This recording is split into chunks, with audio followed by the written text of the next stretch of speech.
चलिए बिस्मिल्लाहिर्रहमानिर्रहीम, अस्सलाम वालेकुम, वेलकम टू ऑल स्टूडेंट्स। तो आज हमारा chapter 4 source of business finance, जिसका वेटेज 10 से 15 मार्क्स का है। इंतहाई मज़े का, बिल्कुल कॉमन अंडरस्टैंडिंग वाला, हम सबको पता है। और ये वो चैप्टर है बेटा जो आगे पूरे सीए में आपको कहीं ना कहीं पे तंग करता रहेगा। ठीक हो गया। मिसाल के तौर पे अगर हम बात करें तो पीआरसी में आपको आई2बी में तंग कर रहा है। कैफ में जब जाएंगे तो यही चीज़ आपको कॉस्टिंग में और अकाउंटिंग में थोड़ी सी तंग करेगी। ये वाली चीज़ वहाँ पे भी मौजूद है। और सेम इस तरह जब आप फाइनल लेवल पे जाएंगे तो जो हमारा सी फैप है वहाँ पे पीएफडी, खासतौर पे बिजनेस फाइनेंस डिसीजन, तो हमको नाम से पता चल जाता है कि हम बिजनेस फाइनेंस ही पढ़ रहे हैं। तो ये वहाँ पे होगा, उधर आहिस्ता करते होते हैं, पर्दा कमज़ोर सा है, चले अल्हम्दुलिल्लाह कहते होते हैं। ठीक है। जब छींक आती है अल्हम्दुलिल्लाह कहते हैं, जब जमाई आए तो ला हौला वला कुव्वत पढ़ते होते हैं। इसी तरह जब खांसी आए तो मुंह पे हाथ रखते होते हैं। ठीक हो गया। अच्छा जी। तो बिजनेस फाइनेंस डिसीजन हमें पता है कि सीफैप का एक सब्जेक्ट है एंड जिन सब्जेक्ट है बेटा यहीं पे ही कंसेप्ट क्लियर करते जाएंगे आहिस्ता आहिस्ता, तो एट द एंड आपको वो मजाक लगेगा, इतना मजे का और इंटरेस्टिंग है। मतलब मैं अगर अपनी पर्सनली चॉइस बताऊं तो मुझे सीए में जो सबसे इंटरेस्टिंग और मजे के टॉपिक लगते हैं वो यही बिजनेस फाइनेंस, पीएफडी, एंड अगर हम कैफ पे बात करें तो कॉस्ट वाला टॉपिक है, कॉस्टिंग जो हमारा सब्जेक्ट है वो, ये मुझे सबसे इंटरेस्टिंग लगते हैं। उसके रीजन ये प्रैक्टिकल है, एक मतलब कॉमन बंदा शख्स जो है वो सोच सकता है। आप जिस तरह काम करना जा रहे हैं, आप वहाँ पे पैसा लगाते हैं, तो जाहिर सी बात है कि एक जाहिल से जाहिल बंदा जो होता है वो भी इस चीज़ को इवेलुएट करता है, जी मैं पैसा लगा रहा हूँ, मुझे वापस कैसे मिलेगा। सेम इस तरह मुझे कितना पैसा खुद लगाना चाहिए। वालेकुम सलाम वरहमतुल्लाहि वबरकातुहू, बैठे बेटा। कितना पैसा हमें खुद लगाना चाहिए, कितना पैसा मैं लोगों से लेके लगवाऊं, क्या मैं उनको वापस कर पाऊंगा, मुझे किस तरीके से पैसा लेना चाहिए जिसका मुझे फायदा होगा, नुकसान ना हो। तो ये हर बंदा प्रैक्टिकली कर रहा होता है। जस्ट हमने उसको वर्डिंग्स में, हमने उनको इक्वेशंस में, हमने उनको फॉर्मेटिंग में, हमने प्रॉपर तरीके से सेट करके दे देना होता है। और हमने कहना होता है कि क्योंकि हम वी आर चार्टर्ड अकाउंटेंट, तो हम उस तरह से चीजें नहीं करते, हम अपने तरीके से करते हैं। ठीक है। बहुत ही इंपॉर्टेंट टॉपिक है, 15 नंबर का वेटेज है, इसमें से आप कोई कंसेप्ट या कुछ भी मिस नहीं कर सकते।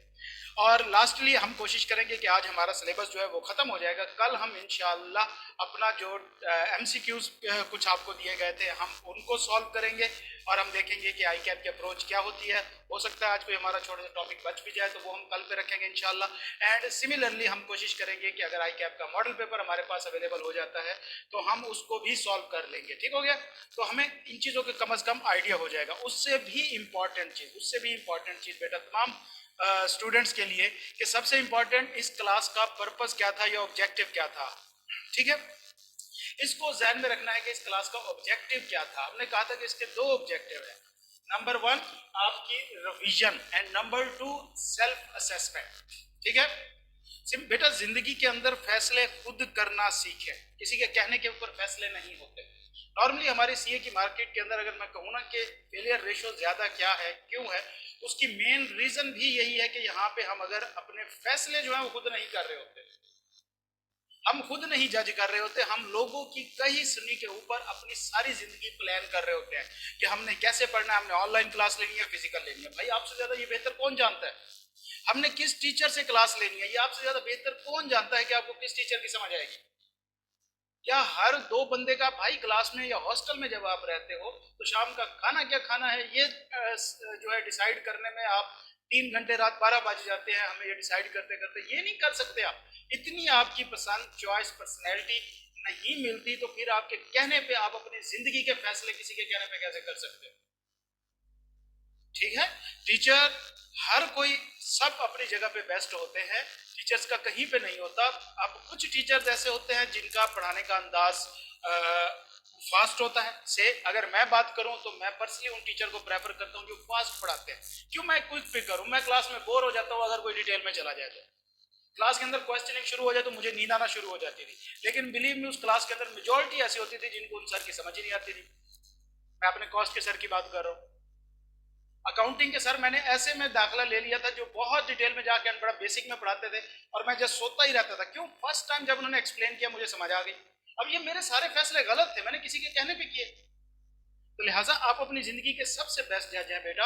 अपने आप को आपने इवेलुएट करना है इस क्लास के बाद कि आप किस नेचर के बंदे हैं, क्या आपको ऑनलाइन समझ आती है? क्या आप फिजिकल बेस्ट होंगे? रिस्क नहीं लेना, 6 महीनों की कीमत का आपको अंदाजा ही नहीं है। आज तो हम यही कह देते हैं ना कि एक बड़ा बकवास सा क्लीशे चलता है, यार आइए ज्यादा ज्यादा फेल कर देगा।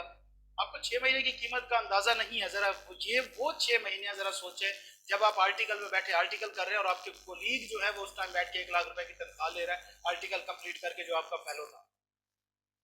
अब हमें पता है कि दिल पे क्या गुजरती है जब आपके दोस्त जो हैं वो रेस्टोरेंट्स पे फिर रहे हो, वो विजिट्स कर रहे हो, वो घर आ जा रहे हो, एक पर्सनल की लाइफ हो, और आप अभी आर्टिकल में फंसे हो।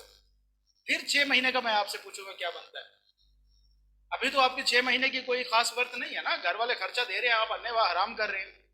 ये तब पता चलेगा बेटा जब आपके ऊपर बर्डन आएगा और तब आप सोच रहे होंगे कि यार काश अब एक महीना जो आप 12,000 में गुजारते हो उस वक्त का एक महीना है ये, जब आपकी तनख्वाह 1.5 लाख होनी है, जब आपकी इनकम 2 लाख होनी है, आप वो वेस्ट कर रहे हो। क्यों? क्योंकि हम फैसले अपने खुद नहीं ले रहे, हम कहीं सुनी पे जा रहे हैं। तो लिहाजा अपने आप के आप बेस्ट जज होते हैं। मैं कोई नहीं होता आपको डिक्टेट करने वाला, कोई कोई नहीं होता आपको डिक्टेट करने वाला। कल को आप कामयाब होते हैं तो आपने अपना फायदा करना है, नुकसान होते हैं तो आप खुद ही जिम्मेदार होंगे। नुकसान की सूरत में, नाकामी की सूरत में तो आपके साथ बिल्कुल भी कोई नहीं खड़ने वाला ना, सगे माँ बाप भी साथ नहीं करते। ठीक है बच्चा, तो अपनी जिंदगी के फैसले खुद लेना सीखें। तो लिहाजा हमने कहा था कि दूसरा ऑब्जेक्टिव जो हमारी क्लास का है वो यही है कि आप अपनी सेल्फ असेसमेंट कर सकें। अभी एग्जाम्स का कोई फाइनल नहीं है, एंड ये मुझे थोड़ा सा लग भी रहा था कि हमने ये बैच अर्ली स्टार्ट किया है कि अगर आगे महीना पेपर नहीं होते तो उस दौरान आपकी क्या पोजीशन रहेगी। आई एम नॉट श्योर कि आप क्या दोबारा इसको पढ़ेंगे, क्योंकि जितनी डिटेल में हमने डिस्कस किया है एंड आपको लगने लग गया होगा कि आपको सब कुछ आता है। आपने 20 दिन इस सब्जेक्ट को मुड़ के भी नहीं देखना, आपने कहा जी मैं क्यूएम कर लूं, मैं अकाउंटिंग कर लूं, लेकिन बचा सब्जेक्ट तो सब्जेक्ट का एक भी रह गया तो आप आगे नहीं मूव कर सकते। तो ये एक कह सकते हैं कि जल्दबाजी वाला थोड़ा सा काम या इस तरह का, लेकिन अब जाहिर सी बात है कि आपको खुद ये देखना है, अपनी जिम्मेदारी लेनी है आपने। तो अपने आप को असेस करें आप किस पोजीशन के ऊपर है, क्या आपकी तैयारी कंप्लीट है? अगर कंप्लीट है तो फिर उसको कैसे लेके चलना है आगे। मैं आपकी कंप्लीशन दिखूंगा ना, अगला मौका आ रहा है अपना। आपको तो मैंने कान पकड़वाने हैं ना, यहाँ पे ऑनलाइन वाले मेरे हाथ से दूर है, मैं उनसे समोसे भी नहीं मंगवा सकता। आपको तो मैंने कान पकड़वाने हैं बाकायदा। आप अपनी तैयारी देखें, कंप्लीट है तो ये खतरे की बात है, ये खुशी की बात नहीं है। अगर आपको आपकी तैयारी कंप्लीट लग रही है पुत्र, इसका साफ साफ सा मतलब है कि अगले 20 दिन आप बहुत लाइट लेके चलने वाले हैं सब्जेक्ट को, और ये आपका बेड़ा गर्क कर देगा। क्योंकि ये सारे वो कंसेप्ट हैं जो आप फर्स्ट टाइम पढ़ रहे हो, जिंदगी में पहली बार ये चीजें सुन रहे होंगे। कोई मेडिकल में वो सेल मेम्ब्रेन और सेल वॉल और वो पढ़ के आया हुआ होगा, न्यूक्लियस पढ़ के आया होगा, तो कोई इंजीनियरिंग में थीटे मीटे साइन थीटे कॉस थीटे पढ़ के आया बैठा होगा। आपको तो पता ही नहीं है ये चीजें क्या है, तो ये फर्स्ट टाइम पढ़ रहे हैं, तो फिर आप कैसे सोच सकते हैं कि आपको रिटेन है? ये तो 10 दिन में हमने कवर किया तो आपको रिटेन है। एग्जाम दे के आए तो 10 दिन बाद तो हमें वैसे ही भूल जाता है कि हमने जिस जो पेपर पास कर ले वो तो वैसे ही भूल जाता है ना फर्स्ट अटेम्प्ट में। तो आपने सबसे पहले अपनी तैयारी को एनालाइज करना है इन क्लासेस के बाद। नंबर 1, अगर आपको लगता है कि आपकी तैयारी अच्छी है तो इसकी प्लानिंग करनी है बाकायदा, खुश नहीं होना इसके ऊपर कि आप इस तैयारी को मेंटेन कैसे करेंगे। एंड नंबर 2, अगर आपको लगता है कि तैयारी अच्छी नहीं है या अभी कहीं पे शॉर्ट कमिंग्स रहती हैं आपकी, तो उसके लिए फिर आपने अपना फर्दर कोर्स ऑफ एक्शन जो है वो डिसाइड करना है कि आप कैसे आगे मूव करेंगे, हम कैसे तैयारी कर सकते हैं रिमेनिंग टाइम में। आई कैप की तरफ से टोटल अनसर्टेनिटीज है, कब पेपर होने कैसे होने। 20 अप्रैल उन्होंने कह दिया, लेकिन अभी तक तो नई पॉलिसी अप्रूव ही नहीं हुई। आज हमारी क्या हो गई, 24-25 हो गई भैया, और अभी तो एडमिशन फॉर्म नहीं जाना स्टार्ट हुए। एडमिशन फॉर्म जाएंगे, उनके 10-15 दिन आपको मिलेंगे, फिर उसके बाद आपकी स्लिप्स आएंगी, अरेंजमेंट्स होंगी, फिर जाके आपको पेपर देना पड़ेगा। तो ये जितना ज्यादा टाइम है ये आपके लिए डेंजरस होता जा रहा है, ना कि आपको इसमें खुश होना चाहिए। क्लासेस खत्म हो जाएंगी, कॉलेजेस ने अपनी क्लासेस टाइम पे खत्म कर देनी है जब आपके बैच चल रहे हैं, फिर क्या करेंगे? क्या रिस्क लेंगे 6 महीने का? क्या अफोर्ड कर सकते हैं आप इस चीज को? तो लिहाजा अपनी तैयारी को इवेल्युएट करें एंड साथ में अपनी प्लानिंग करें, ये आपने खुद करनी है। कि मैं आपको नहीं करके देने वाला, ये कॉलेज नहीं करके देने वाला, घर वालों को तो वैसे कुछ नहीं पता आप कर क्या रहे हो। तो लिहाजा अब असेस कैसे करना है, तो हमारा जैसे आज सिलेबस और कल क्लास खत्म होगी तो इंशाल्लाह हमारा मंडे को एक मॉक होना है एंड फ्री ऑफ कॉस्ट होना है। हम यहाँ पे अगर एक एफर्ट कर रहे हैं, हमने 10 दिन लगाया, आपके सामने संडे खड़े हैं, हम 23 मार्च खड़े हैं, हमने छुट्टियां छोड़ी, 2-2 घंटे 3-3 घंटे अकाउंटिंग की क्लास हो रही है, पैरों के ऊपर खड़े होकर पढ़ाना, वो भी इस शूज के साथ जो कि इंतहाई सख्त है। तो थोड़ी सी एफर्ट बेटा आप करें। मंडे को मॉक होना है इंशाल्लाह। तमाम स्टूडेंट्स ने उसको, खासतौर पे मेरे स्टूडेंट्स में से किसी का अगर वो मिस हुआ तो बेटा मैंने आपके अब्बू का नंबर निकलवा लेना कहीं ना कहीं से। ऑनलाइन भी होगा, वो फिजिकल भी होगा, आपका फिजिकल ही होगा। किधर घर जाना है, हम उधर ही आ जाते हैं। हाँ मैंने भी उधर ही जाना है, मैंने भी कल निकलना है, तो मैं उधर ही पेपर लेता हूँ। हाँ मैं आ जाऊंगा वहां पे पेपर लेके, आपका पेपर मैं वहां पे ले लूंगा, क्यों परेशान हो रहे हो। तो मंडे को हमारा मॉक होना है, और वो लाजमी आप लोगों ने प्रायोरिटी के ऊपर जो है उसको टेस्ट करने की कोशिश करनी है। इससे आपको अपनी परफॉर्मेंस का अंदाजा हो जाएगा, आपको अपनी तैयारी का अंदाजा हो जाएगा, उस हिसाब से आपने अपना कोर्स ऑफ एक्शन डिसाइड करना है। इसके अलावा अगर आपको लगता है कि आपके सब्जेक्ट्स कोई 3 उठा रहा है, कोई 2 उठा रहा है, कोई 4 उठा रहा है, तैयारी कंप्लीट है, तो अभी कम से कम 1 महीना रहता है। अगर आप एक सब्जेक्ट की और तैयारी करना चाहते हैं तो वो कर सकते हैं साथ में, लेकिन ये रिस्क की बात होगी।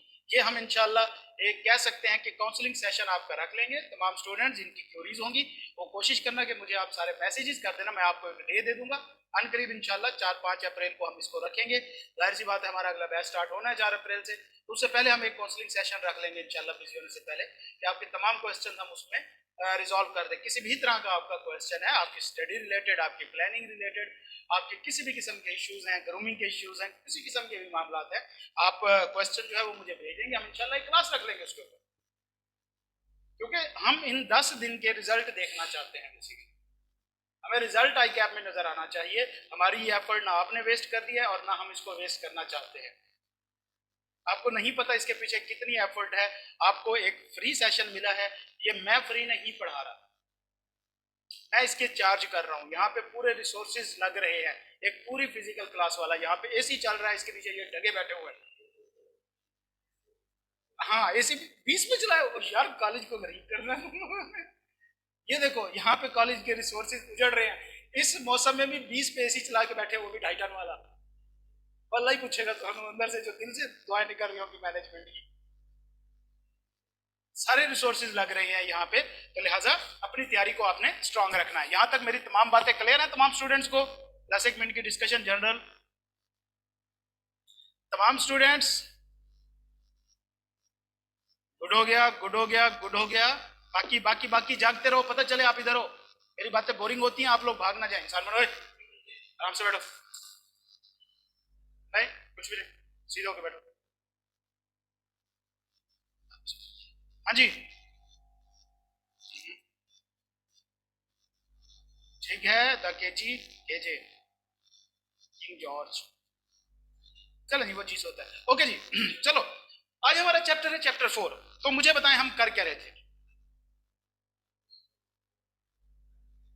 फैक्ट्रियां घुमा रहे थे, कल हमने सारी फैक्ट्रियां घुमाई उसे, फिर क्या किया, फिर कंप्यूटर सिखाया हमने उसको। अब तक हम उसको क्या कुछ सिखा चुके हैं, हम बहुत कुछ सिखाया, लेकिन सारा कुछ बातों में है, हवाओं में उड़ रहा है। आज हम उसके मतलब की बात करने वाले हैं।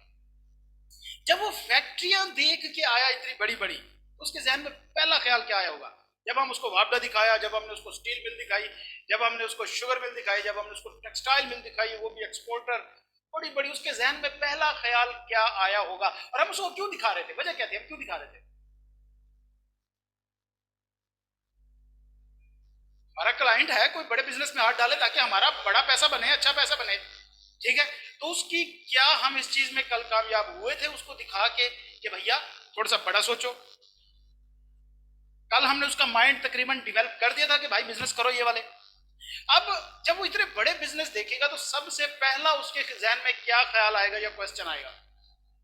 पैसा कहां से आना है। अब वो तो सोच रहा था कि यार मैं कोई बहुत बड़ी तोप हूं, मेरे पास अनेवा पैसा है। हाजी अलीना शाबाश पुत्र, ये देखे ना माशाल्लाह। तो आप स्टूडेंट्स यार आंसर किया करो, साथ में इंगेज रहा करो, गपशप होती रहती है, पढ़ते भी रहते हैं हम साथ साथ। तो उसके जहन में पहला क्वेश्चन ये आया कि यार मैं तो बहुत बड़ी तोप समझता था अपने आप को, यहाँ तो पूरे तोप खाने मौजूद हैं। अब मैं भाई करना मैंने बड़ा बिजनेस है, छोटा तो मैंने करना नहीं है। क्यों? क्योंकि हमारे साथ चार्टर्ड अकाउंटेंट मौजूद है जिसको तजर्बा है इन सारी चीजों का, ये तो हमें कामयाब करा ही देगा। ये तो नहीं पता हमने खुदे लाइन लगा देना उसको। लेकिन बहरहाल हमने उसको दिखाया तो वो कहता है जनाब जी मुझे अब मसला ये है, वो मेरे पास आया, कहता है पानी गल सुनो।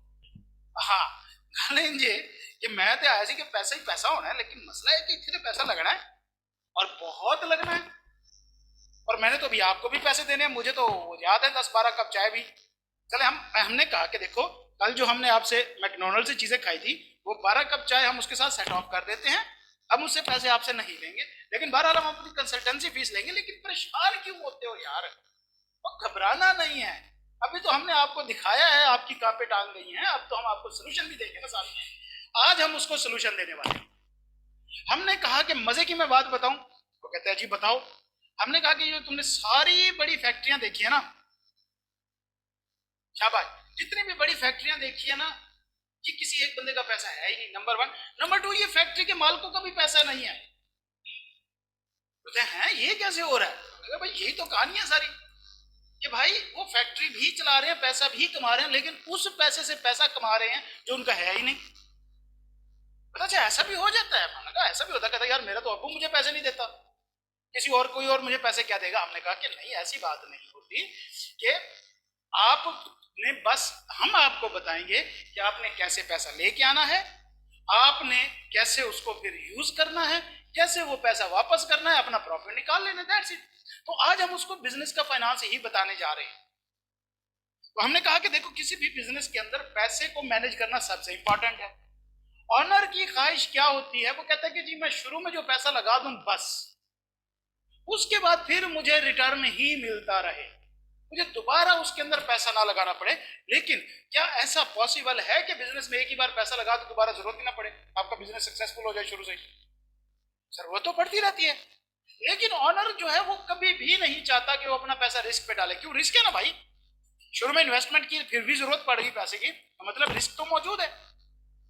तो ऑनर नहीं चाहता। तो फिर ऑनर कहता है कि मुझे तरीके बताओ कि मैं किन किन तरीकों से पैसा इकट्ठा करके बिजनेस कर सकता हूँ, बिजनेस में डाल सकता हूँ। हमने कहा जी सीधी सी बात है, उधार मांगो। वो कहता है भाई कैसे कोई उधार दे देगा? हमने कहा जी कंपनियां हैं बकायदा उधार देने के लिए बैठे हैं, लोग तो बकायदा सड़कों के ऊपर स्टॉल लगा के बैठे कि आओ हमसे उधार लो।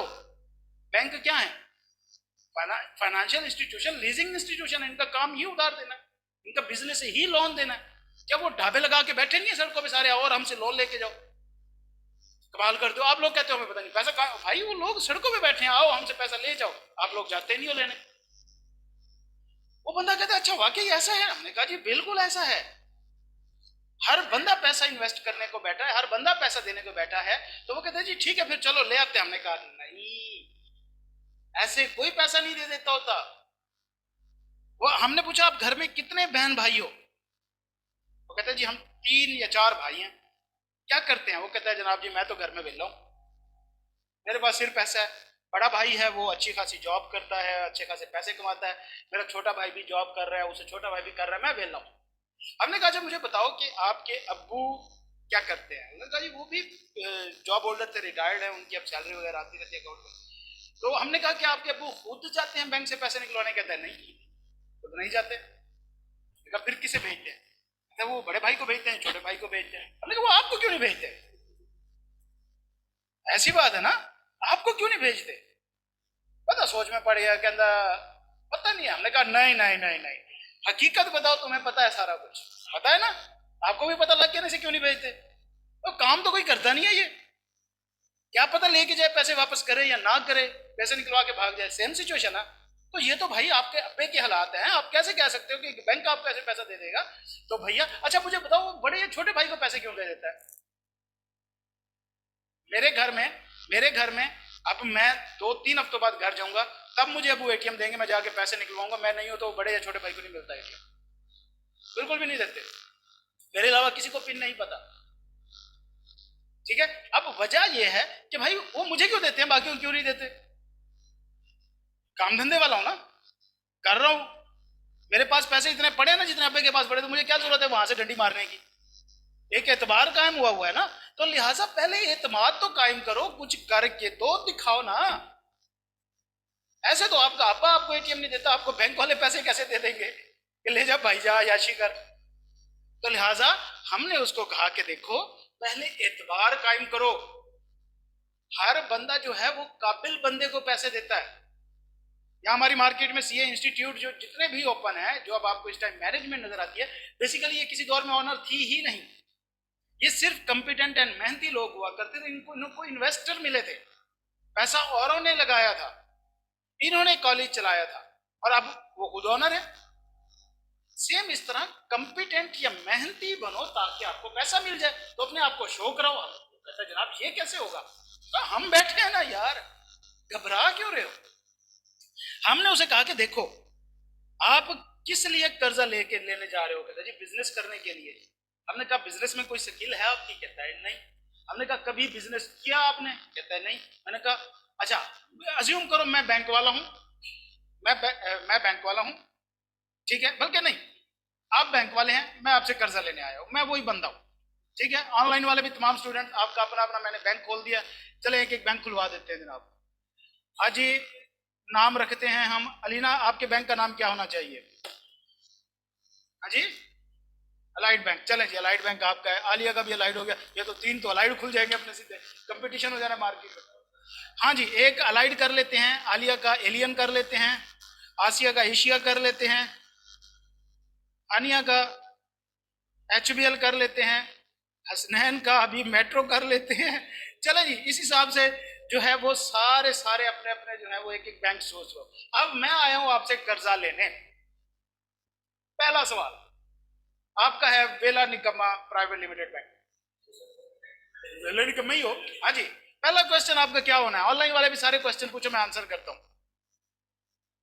हाँ मैंने कहा सर जी मुझे आप यहाँ पे कर्जा देते हैं, आपका बिजनेस है, आप मुझे कर्जा देना चाहते हैं। बिल्कुल ठीक है जी, मुझे 2 करोड़ कर्जा चाहिए।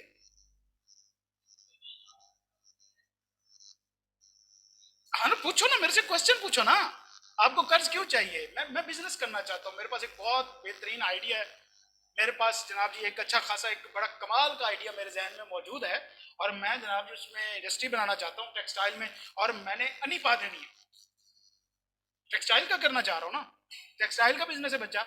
आपकी इनकम कितनी है बेटा? मैंने अभी बिजनेस स्टार्ट करना है तो इनकम कहाँ से आ गई? मुनम, ये मेरी इनकम ही होती तो मैंने बिजनेस क्यों करना था?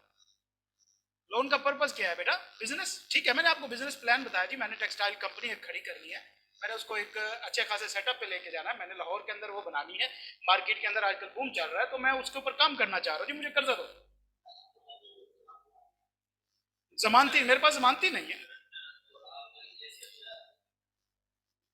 मेरा एसेट कितने हैं भाई? मेरे पास इस टाइम जो मैं टोटल जो फैक्ट्री बनाने जा रहा हूँ उस पर जो मैंने इन्वेस्टमेंट करनी है वो 5 करोड़ की करनी है, 1.5 करोड़ मेरे पास मौजूद है, बाकी ऊपर वाले 2-2.5 करोड़ मैं आपसे ले रहा हूँ, बाकी मैं किसी दूसरे बैंक से ले लूंगा।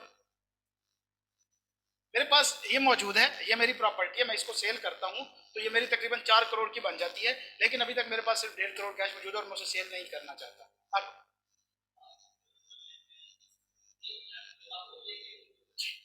प्रॉपर्टी डॉक्यूमेंट में मॉर्टगेज नहीं कराना चाहता, मैं नहीं कराना चाहता, मैं लॉन्ग टर्म पे लोन लेना ही नहीं चाहता, वो तो मॉर्टगेज हो गया। क्यों नहीं देंगे बच्चा, आप फिर बैठे किस लिए हो? एग्जैक्टली लेकिन अगर मैं यही आपको कहूं कि जनाब मेरी एक फैक्ट्री चल रही है, आप ये देखें मैंने पिछले साल 1.5 करोड़ का प्रॉफिट कमाया, मैं इसको एक्सपैंड करना चाह रहा हूँ, ये मेरी जो बैलेंस शीट है आप उसकी वर्थ 60 करोड़ है, मुझे सिर्फ 2 करोड़ का कर्जा चाहिए, आपको इतराज है? क्यों इतराज खत्म हो गया?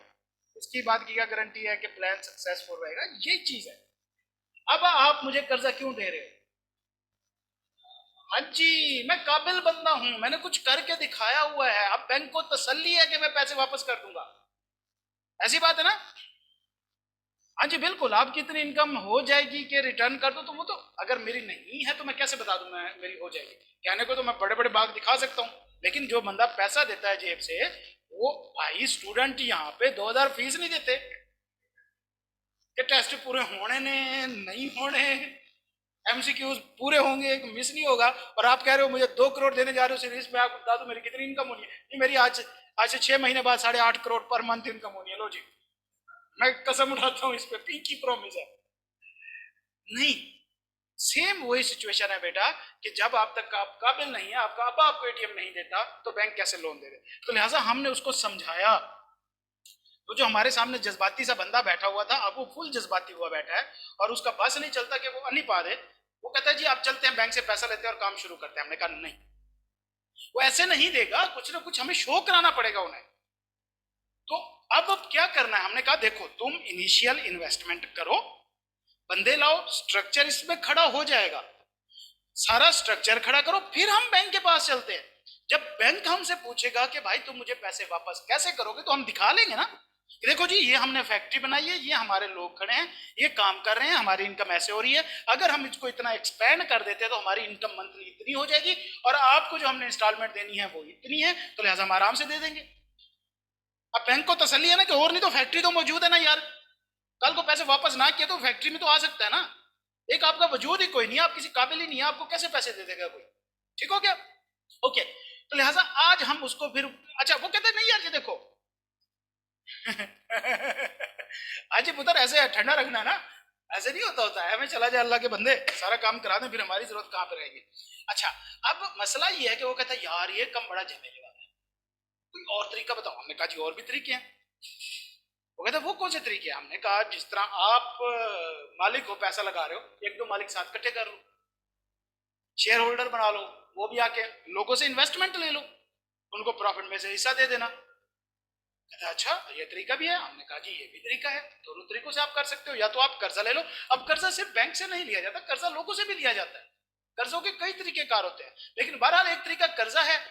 अगर हम कहें तो बिजनेस को पैसे देने के दो तरीके मेन होते हैं, नंबर वन कर्जा, नंबर टू इन्वेस्टमेंट। या तो आप किसी को कर्जा लेके पैसे दे दो, या आप मजीद खुद इन्वेस्टमेंट कर दो, या नए मालिक उसके अंदर ऐड करो जो आप इन्वेस्टमेंट करें। ऐसी बात है, कोई तीसरा तरीका है पैसे लेने का? बिजनेस में पैसे डालने का कोई तीसरा तरीका बताओ यार। करप्शन, बेहतरीन, जबरदस्त। भैया वो बिजनेस से पैसे निकालने के लिए होता है, डालने के लिए नहीं करता कोई करप्शन। इधर से निकाल के वेला निकम्मा बंदा है, कुछ भी नहीं है, आप एक एटीएम से निकालने का चोरी करके, हाँ चोरी करो, नहीं है बेटा, कोई भी और सोर्स नहीं होता, मेन सोर्स यही है। अब इनके अंदर सब टाइप बहुत है, कई तरह के कर्जे हैं, तो लिहाजा बिजनेस को फाइनेंस करने के मेन दो तरीके कौन से हुए? डेट, डेट या इन्वेस्टमेंट। इसको इक्विटी, इन्वेस्टमेंट को इक्विटी भी कहा जाता है, इक्विटी या डेट, दो तरीके हैं जिससे हम पैसे डालते हैं। चलो आज थोड़ा सा रट्टा मार लेते हैं। फाइनेंशियल मैनेजमेंट क्या है कि भाई ये साइंस है, वाओ, ये एक साइंस है भाई, हाँ एक साइंस है और आर्ट भी है, वाओ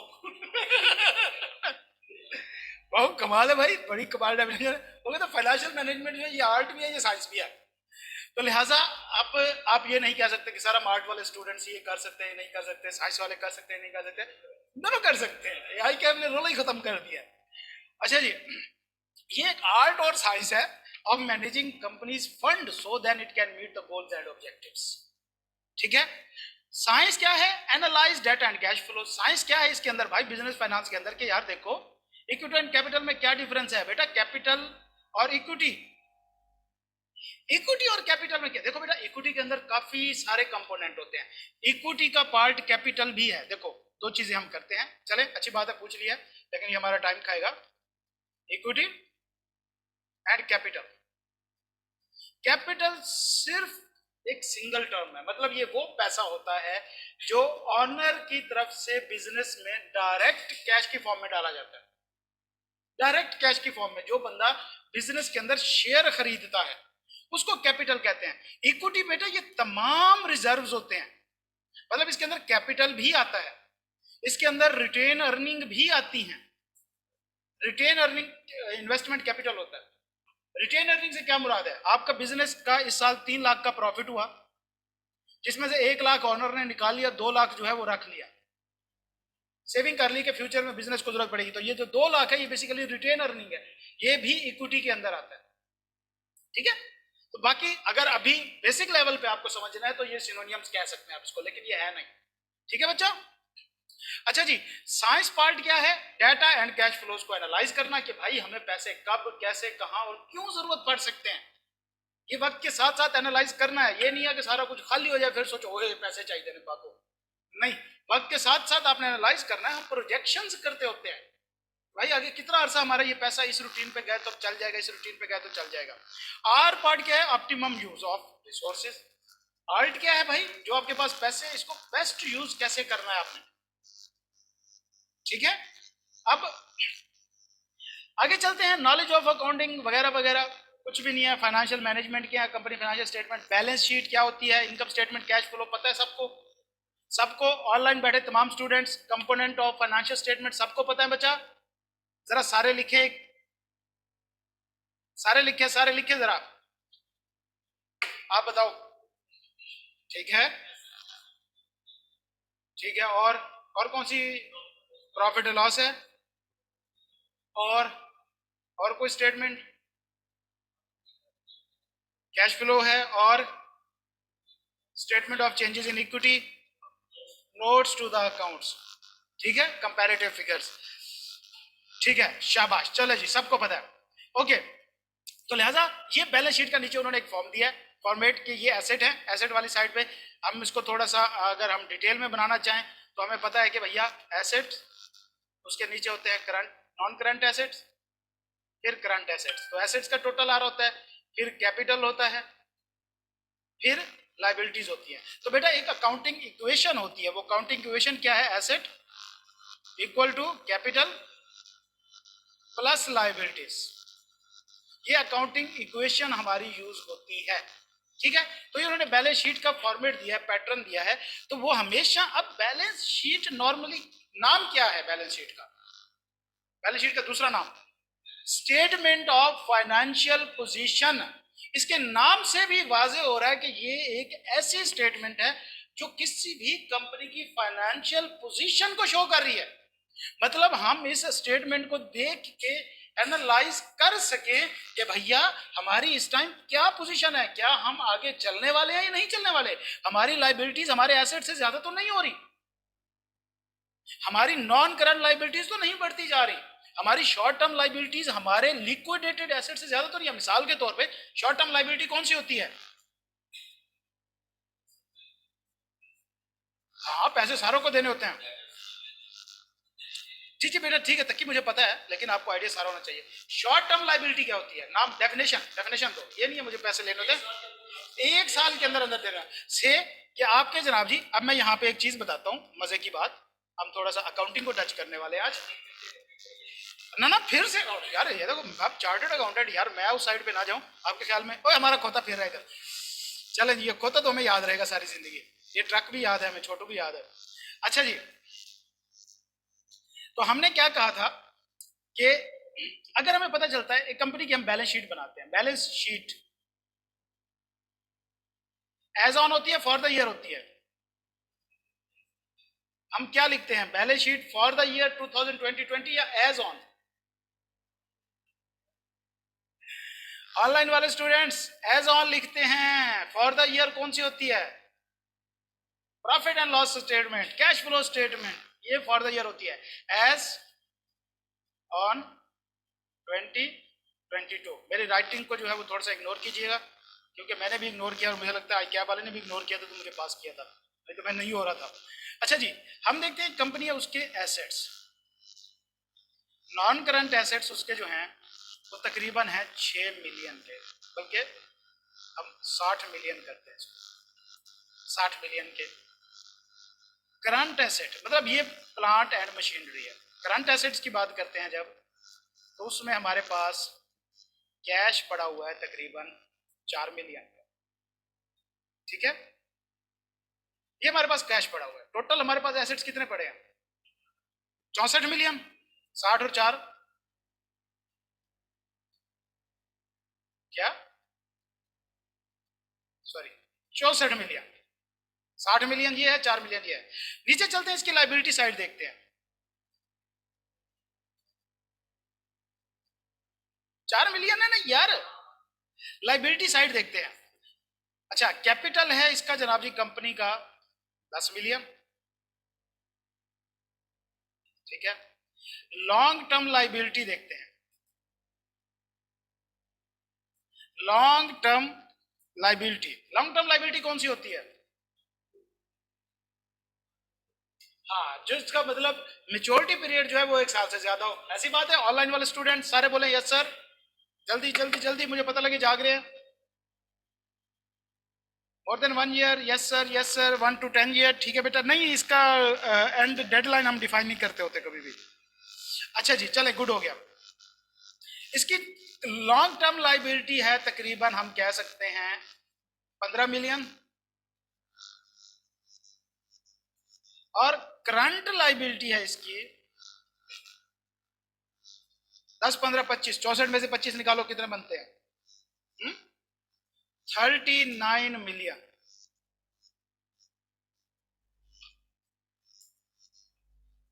64 मिलियन हो गए टोटल। बैलेंस शीट टैली है। मुझे बताओ इस कंपनी को देख के इसकी सिचुएशन क्या है इस टाइम, आपको क्या लगता है ये कंपनी ठीक है या गलत है? सही पोजीशन पे है या रॉन्ग पोजीशन पे जा रही है? इसकी इस स्टेटमेंट को एनालाइज करो। ये मैं आपको प्रैक्टिकल कंसेप्ट समझा रहा हूँ बेटा, जिंदगी में ये बहुत काम आना है आपका। ये जो प्रैक्टिकली फ्रीलांसिंग में नॉर्मली ये चीजें यूज हो रही होती हैं, जिसको हम कहते हैं बिजनेस एनालिसिस जिसको कहते हैं, या फाइनेंशियल एनालिसिस कहते हैं, या वो कर रहे हैं। मुझे बताओ इस कंपनी में क्या मसला चल रहा है?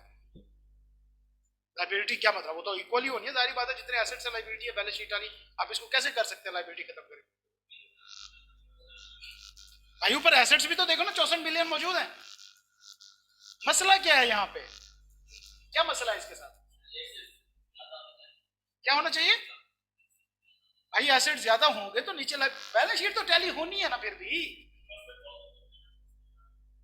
वो ठीक है, वो सारा कुछ कैपिटल वाले हिस्से में आ रहा है, प्रॉफिट लॉस को छोड़ो, मुझे बैलेंस शीट को देख के बताओ, मैं वो पूछ ही नहीं रहा। Profit and loss income statement है भाई, ये फाइनेंशियल पोजीशन है, ये एक इंडिपेंडेंट ही कर सकते हो। ये आपको सिचुएशन बता, मुझे इसको एनालाइज करो, इसमें मसला क्या है? तमाम स्टूडेंट जरा एनालाइज करें।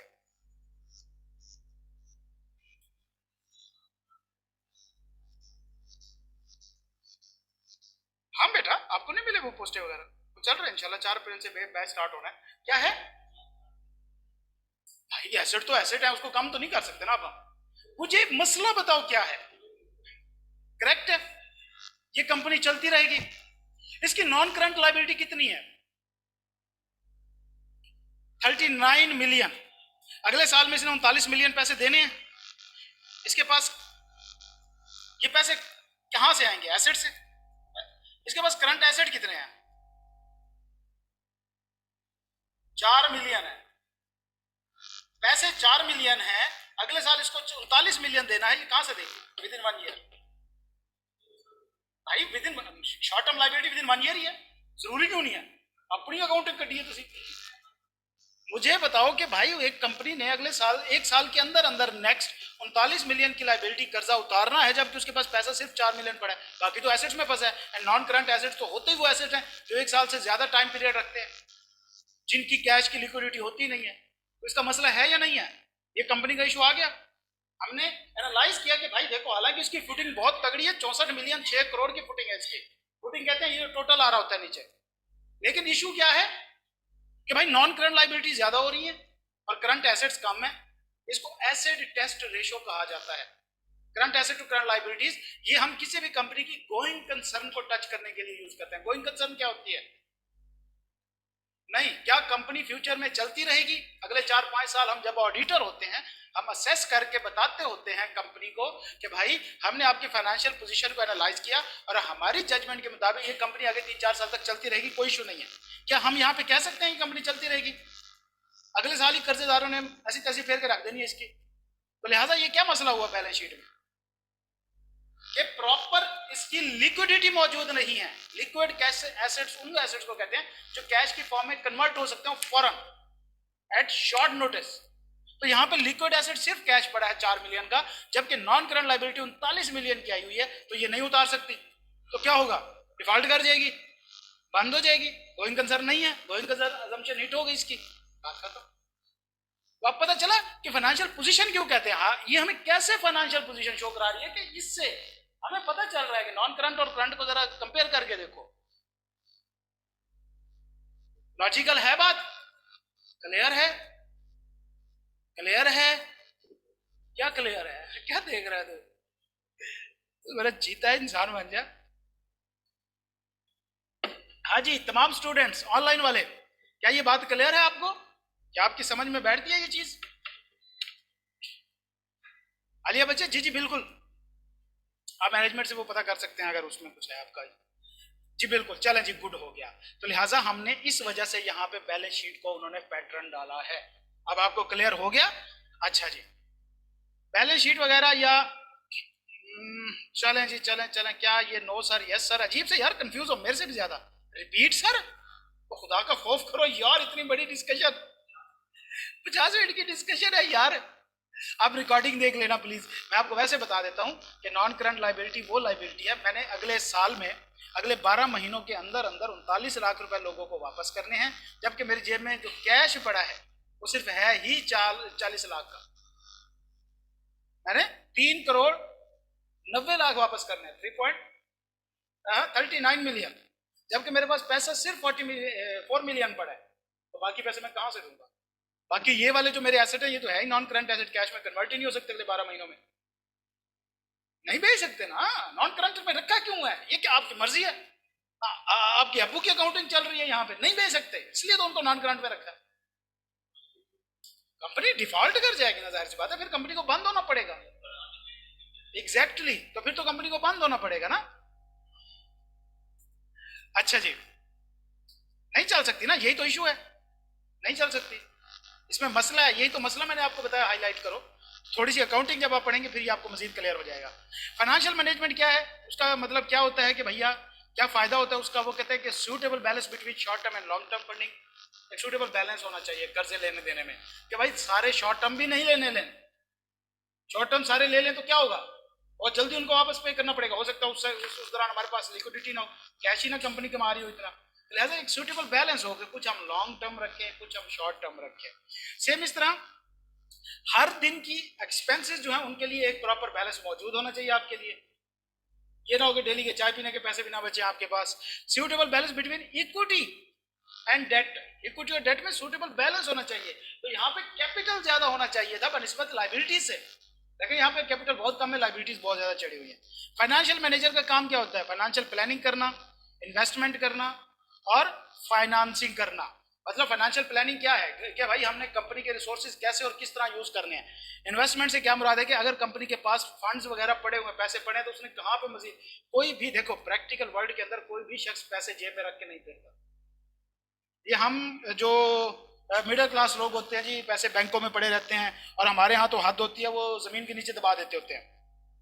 सीरियस में जमीन के नीचे उन्होंने दबा देने होते हैं, और वो पता नहीं कहाँ कहाँ छुपा देते हैं। बिजनेसमैन कभी ऐसा नहीं करता।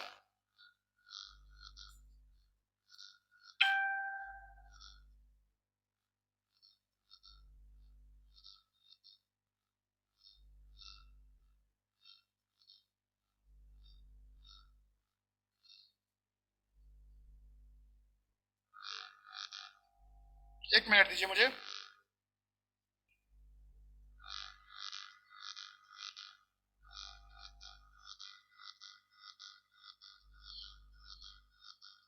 एक मिनट दीजिए मुझे, एक मिनट दीजिए। हाँ हाँ हाँ हाँ जी। अच्छा, क्या हुआ कि जो पैसा होता है वो कोई भी फ्री नहीं रखता। हर बंदे की कोशिश होती है कि पैसा जो है मजीद बढ़ता रहे। तो वो क्या करते हैं, कहीं पे इन्वेस्ट कर देते हैं, या बैंक में डाल देते हैं, या कहीं ना कहीं किसी को कर्जा दे देते हैं ताकि वो बढ़ता रहे। पड़े पड़े तो उसकी वैल्यू कम होती जाती है। तो लिहाजा कंपनीज के पास जो एक्स्ट्रा फंड होते हैं वो हमेशा इन्वेस्ट कर देते हैं। तो इस तरह फाइनेंसिंग के, अगर कंपनी को पैसों की जरूरत पड़ गई है तो ये भी फाइनेंशियल मैनेजर का काम है कि वो पैसे फाइनेंस करे, या वो पैसे जो है कैसे हमने लेने हैं। बेटा बिल्कुल ही भी गलत अप्रोच है। नॉर्मली क्या होता है कि जो लॉन्ग टर्म लोन होते हैं उस पे इंटरेस्ट रेट कम होता है, शॉर्ट टर्म लोन पे इंटरेस्ट रेट ज्यादा होता है। ये हम शफलिंग करते रहते हैं, गवर्नमेंट हमारी यही अप्रोच यूज करती है, लेकिन ये पूरा एक स्पाइरल बन जाता है, सर्कल बन जाता है, और फिर आप इससे निकल नहीं पाते। शॉर्ट टर्म लोन से लॉन्ग टर्म लोन को पे करना ये कहीं की अकलमंदी नहीं होती, लेकिन बहरहाल ये प्लानिंग करनी होती है, और ये प्लानिंग का पार्ट होता है। तो डिपेंड किस चीज पे करता है कि भैया कंपनी के अवेलेबल फंड्स के ऊपर, रेट ऑफ इंटरेस्ट के ऊपर, पीरियड ऑफ पेमेंट के ऊपर, वगैरह वगैरह, ये वाले फैक्टर सारे देख के हम डिसाइड करते हैं। ये होता है बिजनेस में।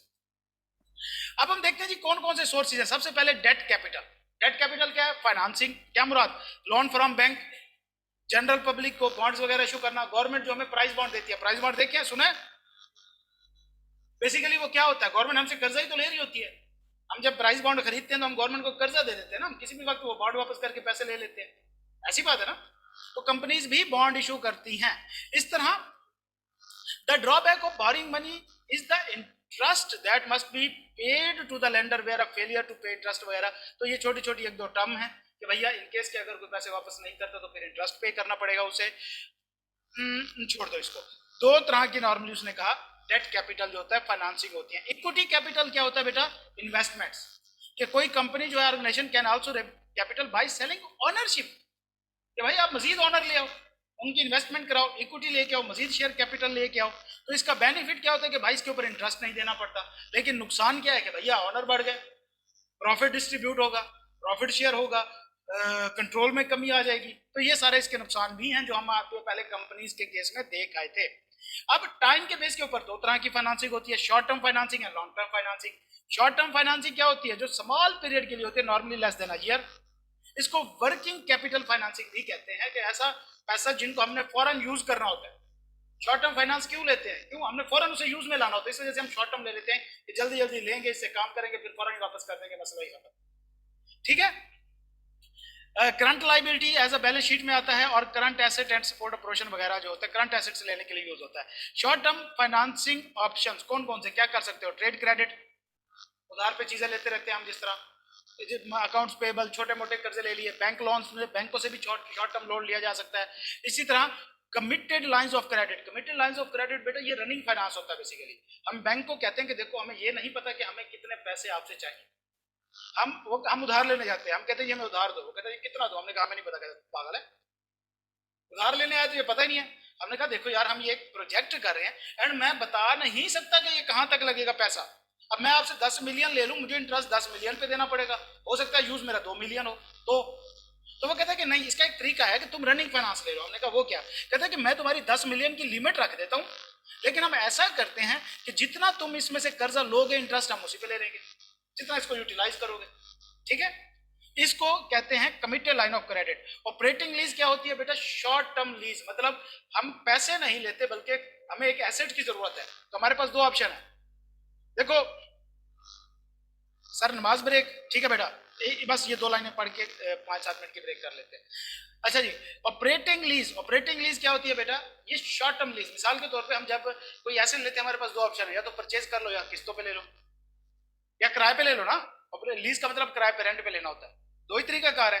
सेम इस तरह हमें एक एसेट की जरूरत है, एक तरीका या तो हम पैसा लेके एसेट खरीद लें, या दूसरा तरीका वो एसेट जो है कर्जों पे किराए पे ले लें। तो लिहाजा वो भी तो किस्म की फाइनेंसिंग ही है, तो लिहाजा उसको ऑपरेटिंग लीज कहते हैं। फैक्टरिंग, डिस्काउंटिंग ऑफ रिसीवेबल्स वगैरह, ये एक बहुत ही टेक्निकल टॉपिक है, इंतहाई मुश्किल टॉपिक है पीएफडी का। इसमें सिंपल सी बात ये होती है कि जो हमारे रिसीवेबल्स हैं, मिसाल के तौर पे मेरे एक कस्टमर्स हैं, हम क्रेडिट पे काम करते हैं, उन्होंने मुझे 2 करोड़ रुपया देना है वापस, मुझे अर्जेंट पैसे चाहिए, उनसे अभी आने में टाइम लगता है। मैं क्या करता हूँ? मैं बैंक के पास जाता हूँ, बैंक को कहता हूँ कि यार ये तुम रिकवर कर लेना, मुझे पैसे दे दो, ये तुम रख लो सारे डेटर। वो कहते हैं ठीक है मैं इसको डिस्काउंट कर देता हूँ, मैं तुम्हें इन 2 मिलियन के क्रेडिट के बदले 1.5 मिलियन पैसा दूँ। डिस्काउंट कर दिया उसने, हमने कहा जी ठीक है हम 1.5 मिलियन ले लेते हैं, फिर उसकी सरदर्दी है वो खुद ही उनसे रिकवर करता रहता है। हाँ वो खुद ले लेगा, वो रिसीवेबल सारे खुद लेगा, फिर खुद ही रिकवर कराएगा, डिस्काउंट ही क्यों ना आई हो। 2 मिलियन उसको मिल रहा है, हमें 1.5 मिल रहा है। एग्जैक्टली इसी को तो कहते हैं ना, मैं ये कहां पे हो रहा है कि कहां पे हो रही है। मैं एक कंसेप्ट समझा रहा हूं, ये बहुत टेक्निकल कंसेप्ट है, ठीक है बच्चा। तो ये भी एक किस्म का वो होता है, टाइप्स ऑफ फाइनेंसिंग है। अच्छा क्या कह रहे हैं जी बेटा? इंटरेस्ट वेरिएबल होता है, शॉर्ट टर्म फाइनेंसिंग पे कम ज्यादा इंटरेस्ट होता है, लॉन्ग टर्म पे कम इंटरेस्ट होता है। ये मुख्तलिफ किस्म के फॉर्मूलाज होते हैं, ये आप पढ़ेंगे सारे अकाउंटिंग में, बीएफडी में, रिस्क असेसमेंट में, इंटरेस्ट रेट, आईआरआर वगैरह आप पढ़ रहे होंगे शायद। क्यूएम में आईआरआर नहीं पढ़ा? अच्छा नहीं, ये शायद आप कॉस्टिंग में जाके पढ़ेंगे, या बीएफडी में तो मस्ट ही पढ़ेंगे, तो फिर आपको पता चलेगा कि ये रेट ऑफ इंटरेस्ट वगैरह कैसे कैलकुलेट करते हैं। ठीक है बेटा, 5 मिनट की ब्रेक लेते हैं, बल्कि 7 मिनट की करते हैं, 1:10 पे वापस मिलेंगे इंशाल्लाह। ठीक है बच्चा, जो भी जाना चाहता है जा सकता है, करते हैं।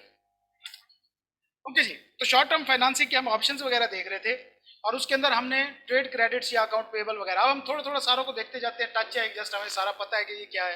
अकाउंट पेबल क्या होते हैं? अमाउंट ड्यू टू वेंडर्स और सप्लायर्स, के जो हमारे वेंडर्स या सप्लायर होते हैं जिनसे हम चीज़ें परचेज कर रहे होते हैं क्रेडिट के ऊपर, उनको जो पैसे देने होते हैं उनको अकाउंट्स पेबल कहा जाता है। अनसिक्योर्ड मोड ऑफ फाइनेंसिंग, बेटा secured and unsecured mode of financing में फर्क ये होता है, सिक्योर्ड फाइनेंसिंग या सिक्योर्ड कर्जा वो होता है जिसके अगेंस्ट में आपने कोई सिक्योरिटी रखाई होती है, से कि जमीन, से कि ज्वेलरी। अनसिक्योर्ड वो होता है जिसके अगेंस्ट में सिर्फ वादे होते हैं, ठीक है, सिर्फ कहानियां होती हैं। एडवांटेजेस क्या है इसके भैया? सही क्या होता है कि सबसे पहले तो ये smooth flow of money. Accounts payable का फायदा क्या होता है, अगर आप क्रेडिट पे मटेरियल लेते हो तो भैया इस चीज की आपको टेंशन नहीं होती कि अगर आपके पास पैसे नहीं है तो आपका बिजनेस रुक जाएगा। मतलब उधार पे आपको चीज मिल सकती है, आप लेके काम शुरू कर सकते हो, एक स्मूथ फ्लो रहता है हमेशा। इस तरह परचेजिंग पावर किसी भी ऑर्गेनाइजेशन की इंक्रीज हो जाती है। अगर आपकी कैश के टू कैश चलेंगे तो जाहिर बात है जितना कैश होगा आप वही खरीद सकते हैं, उससे ऊपर जा ही नहीं सकते, आप रिस्क ले ही नहीं सकते, आप बिजनेस बढ़ा ही नहीं सकते। लेकिन जब आपके पास क्रेडिट ऑप्शन मौजूद है तो आप फिर क्या कर सकते हैं, क्रेडिट के ऊपर चीज लेके अपनी वो बढ़ा सकते हैं, और इसके ऊपर इंटरेस्ट नहीं होता। हर किस्म के कर्जे के ऊपर इंटरेस्ट पे किया जाता है नॉर्मली। ये पेएबल जो होते हैं ये इंटरेस्ट फ्री फाइनेंसिंग होती है। इसी तरह कोई कोलेट्रल नहीं होती, कोलेट्रल से मुराद सिक्योरिटी, किसी किस्म की सिक्योरिटी इसके लिए रिक्वायर्ड नहीं होती। डिसएडवांटेजेस क्या है कि भैया सबसे पहले तो ये आदत बन जाती है लोगों को, एक बार आप उधार लो फिर उधार पे ही काम चलता रहता है, तो ये ऑर्गेनाइजेशन के लिए कोई अच्छी रेपुटेशन नहीं होती कि आपके क्रेडिट्स बहुत ज्यादा रहते हो। हर बंदा जो है वो अकाउंट्स पेएबल वाला फिर रहा हो, यार मेरे भी पैसे दे रहे हैं, मेरे भी दे रहे हैं, ठीक है। इसी तरह द ऑर्गेनाइजेशन में लूज एनी डिस्काउंट इंसेंटिव। जब आप कैश में चीजें लेते, परचेज करते, सेल करते हो तो फिर आपको डिस्काउंट मिल जाता है, कैश डिस्काउंट होता है। लेकिन जब आप क्रेडिट पे करते हो तो फिर आपको डिस्काउंट नहीं मिलता, ऑर्गेनाइजेशन वो लूज कर सकती है। इसी तरह एडिशनल कॉस्ट है वो मेंटेन करनी पड़ती है। क्यों? आपको एक बंदा रखना पड़ता है बाकायदा जो मैनेज करे कि अकाउंट्स पेएबल कैसे चल रहे हैं। ठीक हो गया। दूसरा तरीका क्या था, bank loan. Short term bank loan जो है वो स्पेसिफिक पर्पज के लिए नॉर्मली लिए जाते हैं कि भाई हमने ये सैलरीज एम्प्लॉयज को देनी है उसके लिए चाहिए, या हमने ये छोटी सी इन्वेस्टमेंट करी है, छोटा सा एसेट खरीदना है शॉर्ट टर्म का, उसके लिए चाहिए। रीजन के ऊपर नॉर्मली डिपेंड करता है। Another type of business loan is term loan, ठीक है, कुछ भी नहीं है। Maturity on a term loan may typically be between 3 to 10 year. Short term loan and long term loan. Long term loan जो होता है वो बेटा 3 to 10 ईयर प्लस आप कह सकते हैं। टर्म लोन जो होता है वो 3 to 10 होता है, मिड टर्म हम इसको नॉर्मली कहते हैं। एंड शॉर्ट टर्म क्या होता है, लेस देन 1 ईयर वाला होता है। एडवांटेजेस क्या होते हैं कि ये नॉर्मली आपको फ्लेक्सिबिलिटी देते हैं कि कंपनी कहीं पे भी पैसा इन्वेस्ट कर सकती है। कौन सा? ये मिड टर्म है ना, उसने 3 स्ट्रीम में डिवाइड कर दिया उसको। ये टर्म लोन है, लॉन्ग टर्म नहीं है। देखो पीछे क्या है, और term loan. Another type of business loan is a term loan which is used to finance the purchase of fixed assets such as machinery वगैरह। टाइप बताइए ना उसने भाई, बैंक से सिर्फ शॉर्ट टर्म लोन नहीं मिलता ना, लॉन्ग टर्म भी मिलता है। Accounts payable long term loan होते हैं, accounts payable creditor long term होते हैं? नहीं होते। बैंक में तो ऑप्शन मौजूद है ना, लेकिन आगे इसको मजीद डिटेल में करेगा। दूसरे नंबर पे फायदा क्या है कि भाई ये लोन आपको हमेशा कैश की फॉर्म में मिलता है। अकाउंट्स पेएबल कैश की फॉर्म में तो नहीं होता ना, मटेरियल मिल रहा होता है आपको, परचेजेस कर रहे होते हो। ये कैश की फॉर्म में होता है तो आप कैश कहीं पे भी इन्वेस्ट कर सकते हो। एंड इस तरह कंपनी जो है उसकी ऑनरशिप लूज नहीं होती। वजह कोई चीज जो है वो आपकी सिक्योरिटी के तौर पे नहीं पड़ी होती। जब लॉन्ग टर्म लोन लेते हो तो फिर कंपनी बाजुकात बैंक आपसे सिक्योरिटी लेता है, आपकी ऑनरशिप लूज हो जाती है। शॉर्ट टर्म पे नॉर्मली कोई नहीं होता। डिसएडवांटेजेस क्या है, इसके ऊपर इंटरेस्ट कॉस्ट होती है सबसे इंपॉर्टेंट, ठीक है। और ये टाइम कंज्यूमिंग एक्टिविटी होती है, बैंक से लोन लेना, शॉर्ट टर्म या कर्जा लेना, अच्छी खासी रिक्वायरमेंट्स आपको पूरी करनी पड़ती हैं। कमिटेड लाइन ऑफ क्रेडिट क्या है, अब दोबारा पढ़ लेते हैं। आपका क्वेश्चन आया था तो मैंने उस टाइम इग्नोर किया था, उसकी रीजन ये थी। A committed line is a legal agreement between financial institution and borrower setting out the condition of the credit line. Once signed, the agreement requires the financial institution to lend money to borrower provided that borrower does not break the condition. Generally used when fund needs in future and uncertain. कि भाई मैं कर्जा लेने गया, मैंने उसे कहा मुझे कर्जा दो, कहता है कितना, मैंने कहा मुझे नहीं पता, मुझे बस कर्जा दो। उसने फिर 2 गार्ड बुला लिए, इसको कर्जा दो। तो फिर भैया बात यही है कि कर्जा हम लेने गए, हमें सर्टन नहीं है। वो कहता है कि भैया जी आप मैक्सिमम अंदाजा क्या करते हो? हम कहा जी हमारा 10 मिलियन तक का खर्चा हो सकता है। वो कहता है जी 10 मिलियन ले लो। हमने कहा नहीं जी 10 मिलियन पे इंटरेस्ट बहुत हो जाना, और हमें तो फ्यूचर में चाहिए, अभी तो हमने काम ही शुरू नहीं किया, हमें सारा इकट्ठा भी नहीं चाहिए, हमें साथ साथ वक्त के साथ साथ जैसे जरूरत पड़ेगी हम लेते रहेंगे आपसे। तो वो कहता है कि ऐसा काम करते हैं, मैं आपकी 10 मिलियन जो है ना वो आपके लिए रिजर्व करके एक जगह पे रख देता हूं, आप मुझे उस रिजर्वेशन के बदले में इतनी फीस दे दीजिएगा। हम कहते हैं जी बिल्कुल अच्छी बात है, हम दे देंगे। लेकिन वो कहते हैं कि जब भी आपको जितने भी पैसे जरूरत हो आप निकलवाते जाना, जितने पैसे आप इस 10 मिलियन में से ले लेंगे इंटरेस्ट सिर्फ मुझे उसी पे देंगे। इसकी मैं एक छोटी सी फीस लूंगा आपसे, 10 मिलियन की आपकी मैं क्रेडिट लाइन डिफाइन कर देता हूं तो मैक्सिमम आप 10 मिलियन का कर्जा मेरे से ले लेते हैं, लेकिन एक्चुअल इंटरेस्ट मैं आपको एक्चुअल लोन के ऊपर ही पे करूंगा जितना वक्त के साथ साथ आप लेते जाएंगे। समझ आई? ऑनलाइन वाले किसका क्वेश्चन था?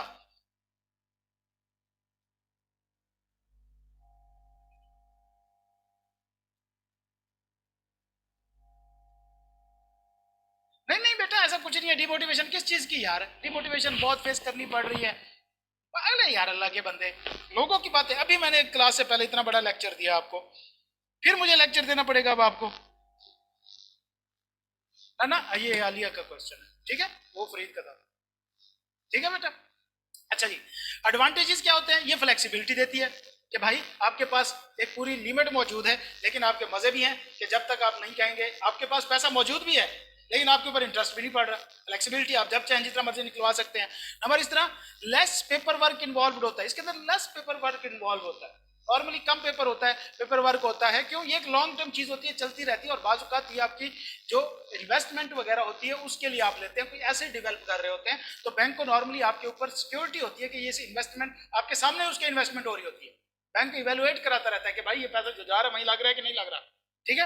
एंड सेम इस तरह इंटरेस्ट जो है सिर्फ उस अमाउंट के ऊपर पे किया जाता है। इसको बेटा रनिंग फाइनेंस कहते हैं। ये जब आप कॉस्ट में जाएंगे, प्रोडक्ट कॉस्टिंग करेंगे, जॉब कॉस्टिंग करेंगे, वहां पे आपको ये चीजें क्लियर होंगी कि रनिंग फाइनेंस क्या होता है, ठीक है।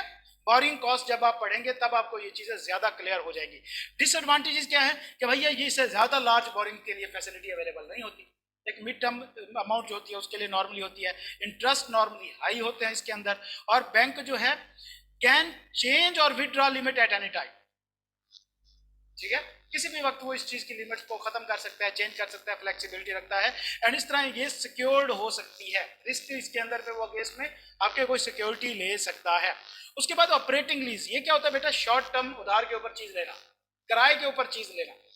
तो ये क्या होता है? A lease is a contractual agreement where by one party that is owner of an asset grants the other party to right to use the asset in return of periodic payment। कर्जों के ऊपर उधार के ऊपर चीज दे देना, rent के ऊपर चीज दे देना। जाहिर बात है आपने पैसे लेने हैं तो कोई एसेट ही बनाना, उससे बेहतर नहीं वो आप एसेट ही ले लो जितना आपसे यूज करना है। देखो अगर तो आपको एसेट चाहिए ना परमानेंट यूज के लिए, तब तो फिर हम क्या करते हैं, कर्जा लेके एसेट बना लिया। लेकिन हमें सिर्फ 1 साल के लिए एसेट चाहिए, उसके लिए हम कर्जा लें, फिर हम उसे एसेट खरीदें, फिर हम एसेट बेचें साल बाद, फिर हम कर्जा उतारें। कहीं की अक्लमंदी नहीं है। इससे बेहतर है बैंक से वही एसेट ही किराए पे ले ले और यूज करके दे दें। तो इसको ऑपरेटिंग लीज कहते हैं। एडवांटेजेस क्या होता है कि भैया इसके अंदर नॉर्मली रेंटल पे होते हैं और वो टैक्स में एज अ डिडक्शन अलाउ होते हैं, वो आपको एक्सपेंस अलाउ करता है। ये टैक्स में आपको समझ आएगा। अच्छा, ऑनरशिप ऑफ एसेट इसमें आपकी नहीं होती, जिसकी भी ऑनरशिप है वो उसी की रहेगी, तो ज्यादा आपके ऊपर राइट्स एंड लायबिलिटीज नहीं पड़ते। आपका आप एसेट यूज कर रहे हो, आप गाड़ी यूज कर रहे हो, उसका टायर पंचर हो जाए, आप कहते हो यार ये क्या हो गया, लेकिन किसी दूसरे की गाड़ी है, खैर है यार क्या है।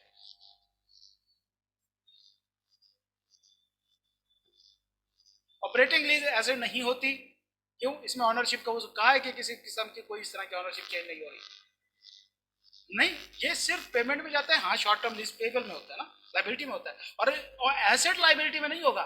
जितना आपने उसका किराया पे करना है अगले साल में, वो शॉर्ट टर्म लाइबिलिटी में होगा। हाँ, शॉर्ट टर्म लीज जो है वो शॉर्ट टर्म लाइबिलिटी के अंदर आ जाता होता है। जी बेटा, गाड़ियां किराए पे नहीं लेते, बैंकों से लीज कराते हैं।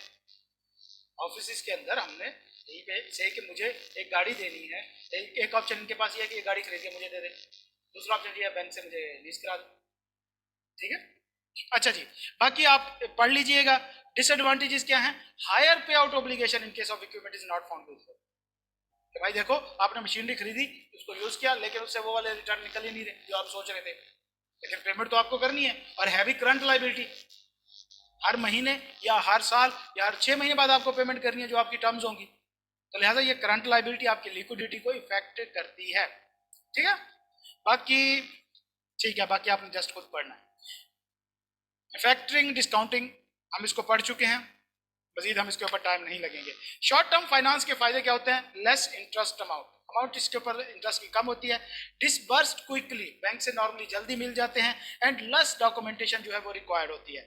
शॉर्ट टर्म के नुकसान क्या होते हैं? Small size of facility. Short term loan हमेशा स्मॉल साइज का होता है। जब स्मॉल साइज का है तो आपने उसकी इंस्टॉलमेंट भी फौरन पे करनी होती है शॉर्ट टर्म जो है, तो फिर आपके पास कैश का मसला हो सकता है। लॉन्ग टर्म में ये नहीं होता कि लॉन्ग टर्म में आपने पैसे पे करने होते हैं आराम आराम से, तो आप अपने कैश फ्लो को प्रॉपर सेट कर सकते हैं। ठीक हो गया। High rate of interest, short term में बाजू का रेट ऑफ इंटरेस्ट हाई भी होता है, ठीक है। और इस तरह डेट ट्रैप, डेट ट्रैप से मुराद बेटा आप कर्जों में फंस जाते हो। आप एक कर्जा लेते हो, उससे काम करते हो, फिर पैसा उससे जो होता है वो नॉर्मली ज्यादातर कर्जा और उसका सूद चुकाने में निकल जाता है, आपको फिर कर्जा लेना पड़ता है। तो बहरहाल देखो, अंग्रेज भी कह रहा है कि कर्जा लोगे तो आप कर्जों में फंस जाओगे। हाँ, हम फंसे हुए हैं, डेट ट्रैप में आप फंस जाएंगे, ये अंग्रेज भी आपको यही समझा रहा होता है। एसेट लायबिलिटी मिसमैच हो जाता है, हमने खुद देख लिया अभी पहले शीट पे देखा कि किस तरह मिसमैच हुआ एसेट लायबिलिटीज का। लायबिलिटीज बढ़ गई, एसेट हमारे पास कम थे और हमारी कंपनी जो है वो अब मजीद नहीं चल सकती थी। लॉन्ग टर्म बोरिंग दूसरा तरीका है। कौन कौन से तरीकों से हो सकती है? हमें पता है कि नॉर्मली बैंक से ये लॉन्ग टर्म बोरिंग होती है। किस किस पर्पज के लिए? कोई नया इक्विपमेंट खरीदना हो, कोई नया आपको फाइनेंस करना है, permanent part of working capital, मतलब एक कोई नया आपने सेटअप शुरू करना है। इसी तरह कंपनी कैश फ्लो बढ़ाना चाहती है, रिसर्च एंड डेवलपमेंट में डालना चाहती है, वगैरह वगैरह, ये सारे ऑब्जेक्टिव हैं जिसके लिए हम लॉन्ग टर्म फाइनेंसिंग लेते हैं। तो लॉन्ग टर्म फाइनेंसिंग दो तरह से होती है, debt financing, equity financing. Debt financing कर्जा लेना, इक्विटी फाइनेंसिंग इन्वेस्टमेंट लेना, ओनरशिप शेयर होल्डर करना। डेट फाइनेंसिंग से क्या मुराद है? A type of finance where borrower receive funds either for a specific period of time or a possibility in perpetuity। perpetuity क्या है? मुसलसल लेता है, जिस तरह हमने वो एक रनिंग वाला देखा है। हाँ, मुसलसल मतलब पैसे जो है वो दे रहा होता है, या एक बार होता है कि वंस पेमेंट होती है ले लेता है। बेटा अभी हमने वो पढ़ी नहीं है लाइन, जिसको हाँ रनिंग फाइनेंस कमिटेड लाइन कह रहे हैं, रनिंग फाइनेंस कह रहे हैं, ये लॉन्ग टर्म भी तो हो सकता है ना। ठीक हो गया। बाकी agree to repay the borrowed amount when the debt mature, जब कर्जा पेमेंट करने की बारी आएगी, ये reaches the end of the borrowing period वगैरह, तब हम इसकी रीपेमेंट करते हैं। एग्जांपल क्या है? Term loans, long term loans, bonds, finance lease. Bonds क्या होते हैं? ये इंस्ट्रूमेंट होते हैं जिसमें दो पार्टीज होते हैं, जिस तरह प्राइस बॉन्ड है, उसमें गवर्नमेंट और हम दो पार्टीज हैं, हम कर्जा देते हैं, गवर्नमेंट हमें बॉन्ड दे देती है। ये तो शॉर्ट टर्म बोरिंग होती है बेसिकली, क्यों? हम किसी भी वक्त बॉन्ड वापस करके पैसा ले सकते हैं, ऐसी बात है। लेकिन लॉन्ग टर्म बॉन्ड भी इशू होते हैं जिनके आप एक बार ले लेते हैं, लेकिन उसके अगेंस्ट में अगर आप उसको वापस करना है तो फिर 2-3 साल आपको इंतजार करना पड़ता है, फिर विद इंटरेस्ट आपको अमाउंट सारी मिल जाती होती है, जिसको स्कूप बॉन्ड भी कहते हैं। ये वापडा वाले और ये सारी ऑर्गेनाइजेशन इशू करती है, स्कूप बॉन्ड भी इसी का एक पार्ट है। बोरोवर कैन बी गवर्नमेंट और लोकल बॉडी वगैरह वगैरह। एडवांटेजेस क्या है? इनके ऊपर फिक्स्ड रेट होता है, फिक्स्ड रेट ऑफ इंटरेस्ट होता है, ताकि हमें पता हो कि हमने किसको कितना देना है। वेरिएबल रेट नहीं होता, वक्त के साथ नहीं बढ़ता। लेस रिस्की होते हैं comparing to equity mode of financing due to specific maturity period of bonds. Less risky होते हैं, क्यों? अगर इक्विटी आप कर रहे हो तो ओनरशिप में तो आ गए ना, अब आप उनको निकाल नहीं सकते। लेकिन जब आप बॉन्ड किसी को दे देते हो, कर्जा लेते हो, तो आपको पता है कि स्पेसिफिक डेट को छुड़ा सकते हो। ठीक हो गया। Most bond are universally rated by the credit rating agencies, आपके काम की कोई चीज नहीं है इसमें। Convertible bonds can be converted to equity shares after specified period, कि हम जब किसी को कर्जा देते हैं तो हम उसको ये ऑप्शन भी दे देते हैं कि 2 साल बाद अगर तुम चाहो तो शेयर होल्डर बन सकते हो हमारी कंपनी।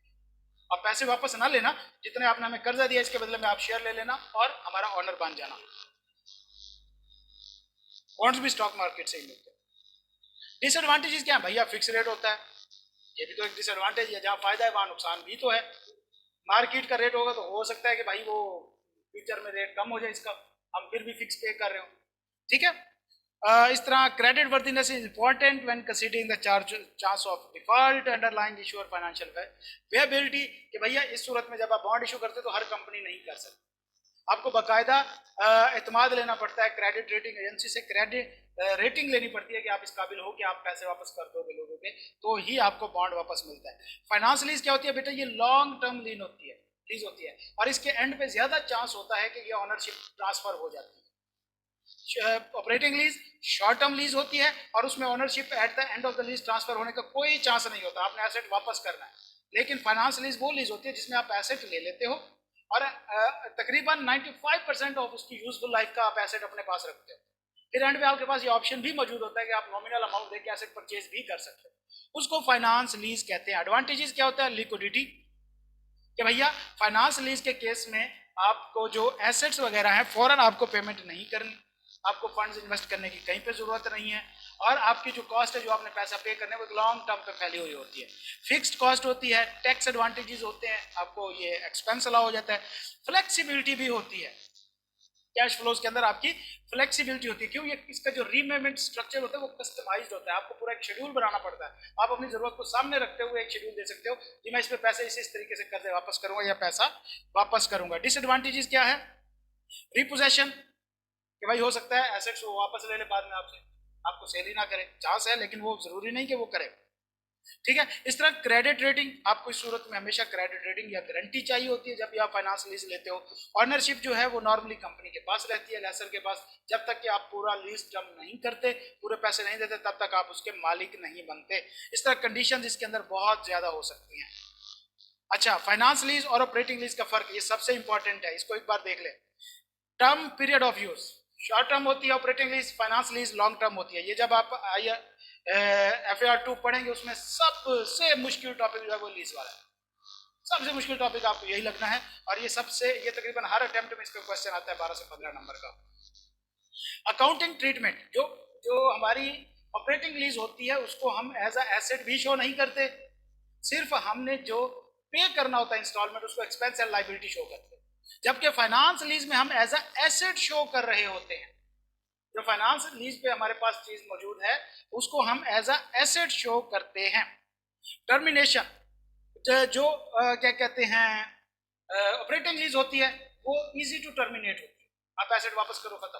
फाइनेंस लीज जो है वो पूरे टाइम के लिए होती है, उसको टर्मिनेट करना बल्कि आपको जुर्माना पड़ सकता है, उसके ऊपर मुश्किल हो जाता है उसको टर्मिनेट करना। रनिंग कॉस्ट एंड एडमिनिस्ट्रेशन, जो शॉर्ट टर्म फाइनेंस लीज है इसके अंदर तमाम एक्सपेंसेस जो उस गाड़ी के ऊपर या उसके होते हैं, रनिंग मेंटेनेंस एक्सपेंसेस होते हैं, वो सारे लेसी ने करने होते हैं, मतलब जिसने वो गाड़ी ली हुई है।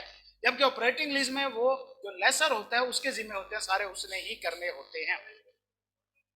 Operating lease short term lease होती है और फाइनेंस लीज जो है वो लॉन्ग टर्म लीज होती है। एडवांटेजेस क्या होते हैं लॉन्ग टर्म डेट के? लॉन्ग टर्म स्ट्रेटजी के साथ आप एडजस्ट कर सकते हो, coincides with long term strategy. क्या आप अपनी, क्यों आपको एक लॉन्ग टर्म में पैसे वापस करने हैं तो आप प्रॉपर एक स्ट्रेटजी रख सकते हो कि हम इस पेमेंट पे इतने पैसे हमारे आते रहेंगे, इतना प्रॉफिट में से हम रिजर्व रखते रहें तो हमारा एंड पे इतना इकट्ठा हो जाएगा, हम वापस कर देंगे, ठीक है। शॉर्ट टर्म में आपको फौरन करना होता है। Mismatch, match duration of asset base with duration of liabilities, कि भाई नॉर्मली हम क्या होता है लॉन्ग टर्म एसेट्स कर्जा लेते ही उस एसेट के लिए होते हैं जिनकी कम से कम लाइफ लाइबिलिटी सेम हो। बाज़ वक़्त क्या होता है हम किस्तों पे मोटरसाइकिल निकलवा लेते हैं चाइना की, अभी किस्तें रहती होती है मोटरसाइकिल खत्म हो जाता है, ऐसी बात है ना। तो लॉन्ग टर्म फाइनेंस जब डेट लेते हैं तो हम नॉर्मली एसेट भी वो लेते हैं जो उसकी लाइफ तक तो कम से कम काम करता रहे ना। अगर एसेट किसी एक्सीडेंट की वजह से बिल्कुल बेकार हो जाए तो वो लॉस किसका होता है बेटा? वो इंश्योर्ड होती हैं चीजें, वो इंश्योरेंस वालों का होता है। Long term support from investor, कि भाई वो कहते हैं ना कि अगर आपने लंबी उम्र पानी है तो कुछ लोगों से कर्जा लेके रखो, वो आपकी लंबी उम्र की दुआएं करते रहेंगे। तो लिहाजा जब आप लॉन्ग टर्म लोन लेते हो तो इन्वेस्टर हमेशा आपके साथ कंटेक्ट में रहता है, एक लॉन्ग टर्म रिलेशन एस्टेब्लिश हो जाता है। चाहे वो कहता हो भाई, वो कहते हैं एक वो मैसेज देख रहा था, एक दोस्त दूसरे को कर रहा होता है कैसे हैं, वो कहते हैं अल्लाह का 1000 शुक्र है। क्या कर रहे हो? बस हजार बार अल्लाह का शुक्र कर रहा हूँ। कब आओगे? यार मैं 1000 चक्कर तुम्हारे पास करता हूँ। दोस्त कहता है यार दे दूंगा 1000 रुपया, क्यों बार बार कर रहा है? तो भाई वो इन्वेस्टर जो है वो साथ साथ यही लगा रहता है जनाब जी लाखों शुक्र है अल्लाह के, करोड़ों शुक्र है अल्लाह के, अल्लाह आपको लाखों में तरक्कियां दे, करोड़ों दर्जात बुलंद करे, ठीक है। इस तरह limits companies exposure to interest rate risk, जो हमेशा नॉर्मली ये होता है क्या कहते हैं लॉन्ग टर्म बोरिंग्स होती हैं, इन पे इंटरेस्ट रेट जो है वो फिक्स नहीं होता, वो मार्केट के साथ नॉर्मली फ्लक्चुएट होता रहता है। तो कम ज्यादा रेट होने की सूरत में कंपनी इस रिस्क में नहीं होती कि वो ज्यादा पे कर रही है, ठीक है। लॉन्ग टर्म में फिक्स होता है, शॉर्ट टर्म में फिक्स नहीं होता, तो मतलब उसकी फ्लक्चुएशन ज्यादा इफेक्ट नहीं करती आपको, आपको पता है कि आपने फिक्स रेट पे करना है। डाइवर्सिफाइज कैपिटल पोर्टफोलियो, कि भैया ये नॉर्मली फ्लेक्सिबिलिटी देता है आपके कैपिटल के अंदर। वजह मिसाल के तौर पे आपके पास पैसा पड़ा है और अभी आपको 10 साल उसको वापस पे करने में, तो आप उस पैसा को अपनी मर्जी से यूज कर सकते हैं ना। लेकिन अगर आपने वही पैसा अगले साल में वापस पे करना है तो अब आपको फौरन किसी ऐसी जगह पे इन्वेस्ट करना पड़ेगा जहां से वो निकल आए, ऐसी बात है ना। फ्लेक्सिबिलिटी नहीं है, लेकिन लॉन्ग टर्म की केस में फ्लेक्सिबिलिटी है। लोअर कॉस्ट होती है नॉर्मली, शॉर्ट टर्म पे ऊपर हायर रेट होता है। अच्छा flexibility of repayment, repayment plan भी लंबा होता है, लॉन्ग टर्म होता है, फ्लेक्सिबल होता है। डिसएडवांटेजेस क्या है?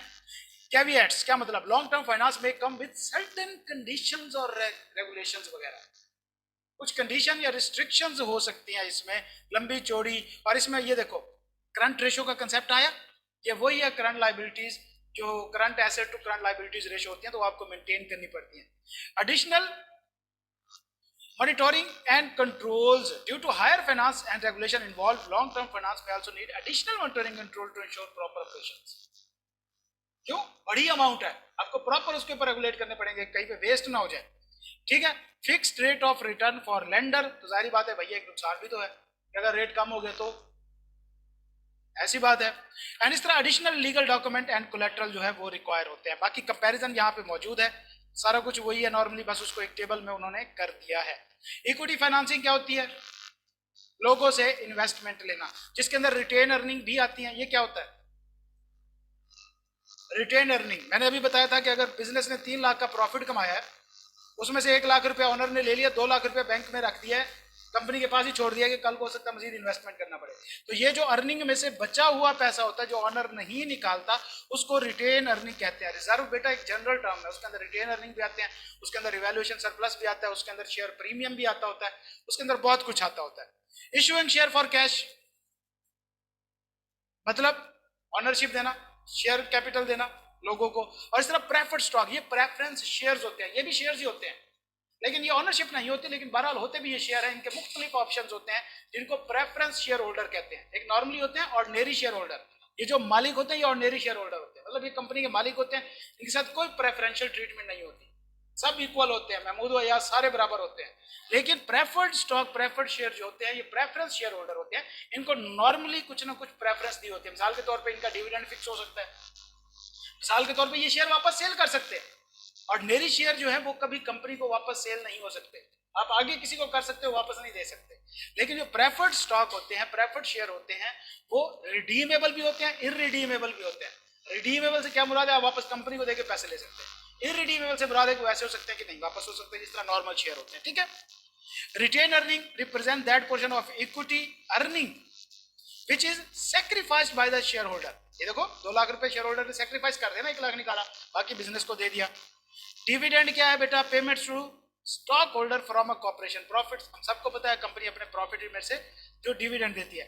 एडवांटेजेस क्या होता है भैया? सीधी सी बात है कि ये कंपनी का अपना पैसा होता है, इसके ऊपर किसी किस्म का इंटरेस्ट पे नहीं करना पड़ रहा होता। कंपनी की फाइनेंशियल पोजीशन के अंदर एक अच्छा इंपैक्ट आ रहा होता है। अगर लाइबिलिटी और कैपिटल में से अगर कैपिटल ज्यादा है, ज्यादा अच्छा इंपैक्ट है, या लाइबिलिटी ज्यादा अच्छा इंपैक्ट है? कैपिटल या रिजर्व ज्यादा है तो वो ज्यादा अच्छा इंपैक्ट है। ये सबसे चीप सोर्स ऑफ फाइनेंसिंग है, आपको इंटरेस्ट नहीं देना। ठीक है। ये सारे आपने छोटे छोटे पढ़ लेने हैं। डिसएडवांटेजेस क्या है? सबसे पहले भैया जी लिमिटेड होता है।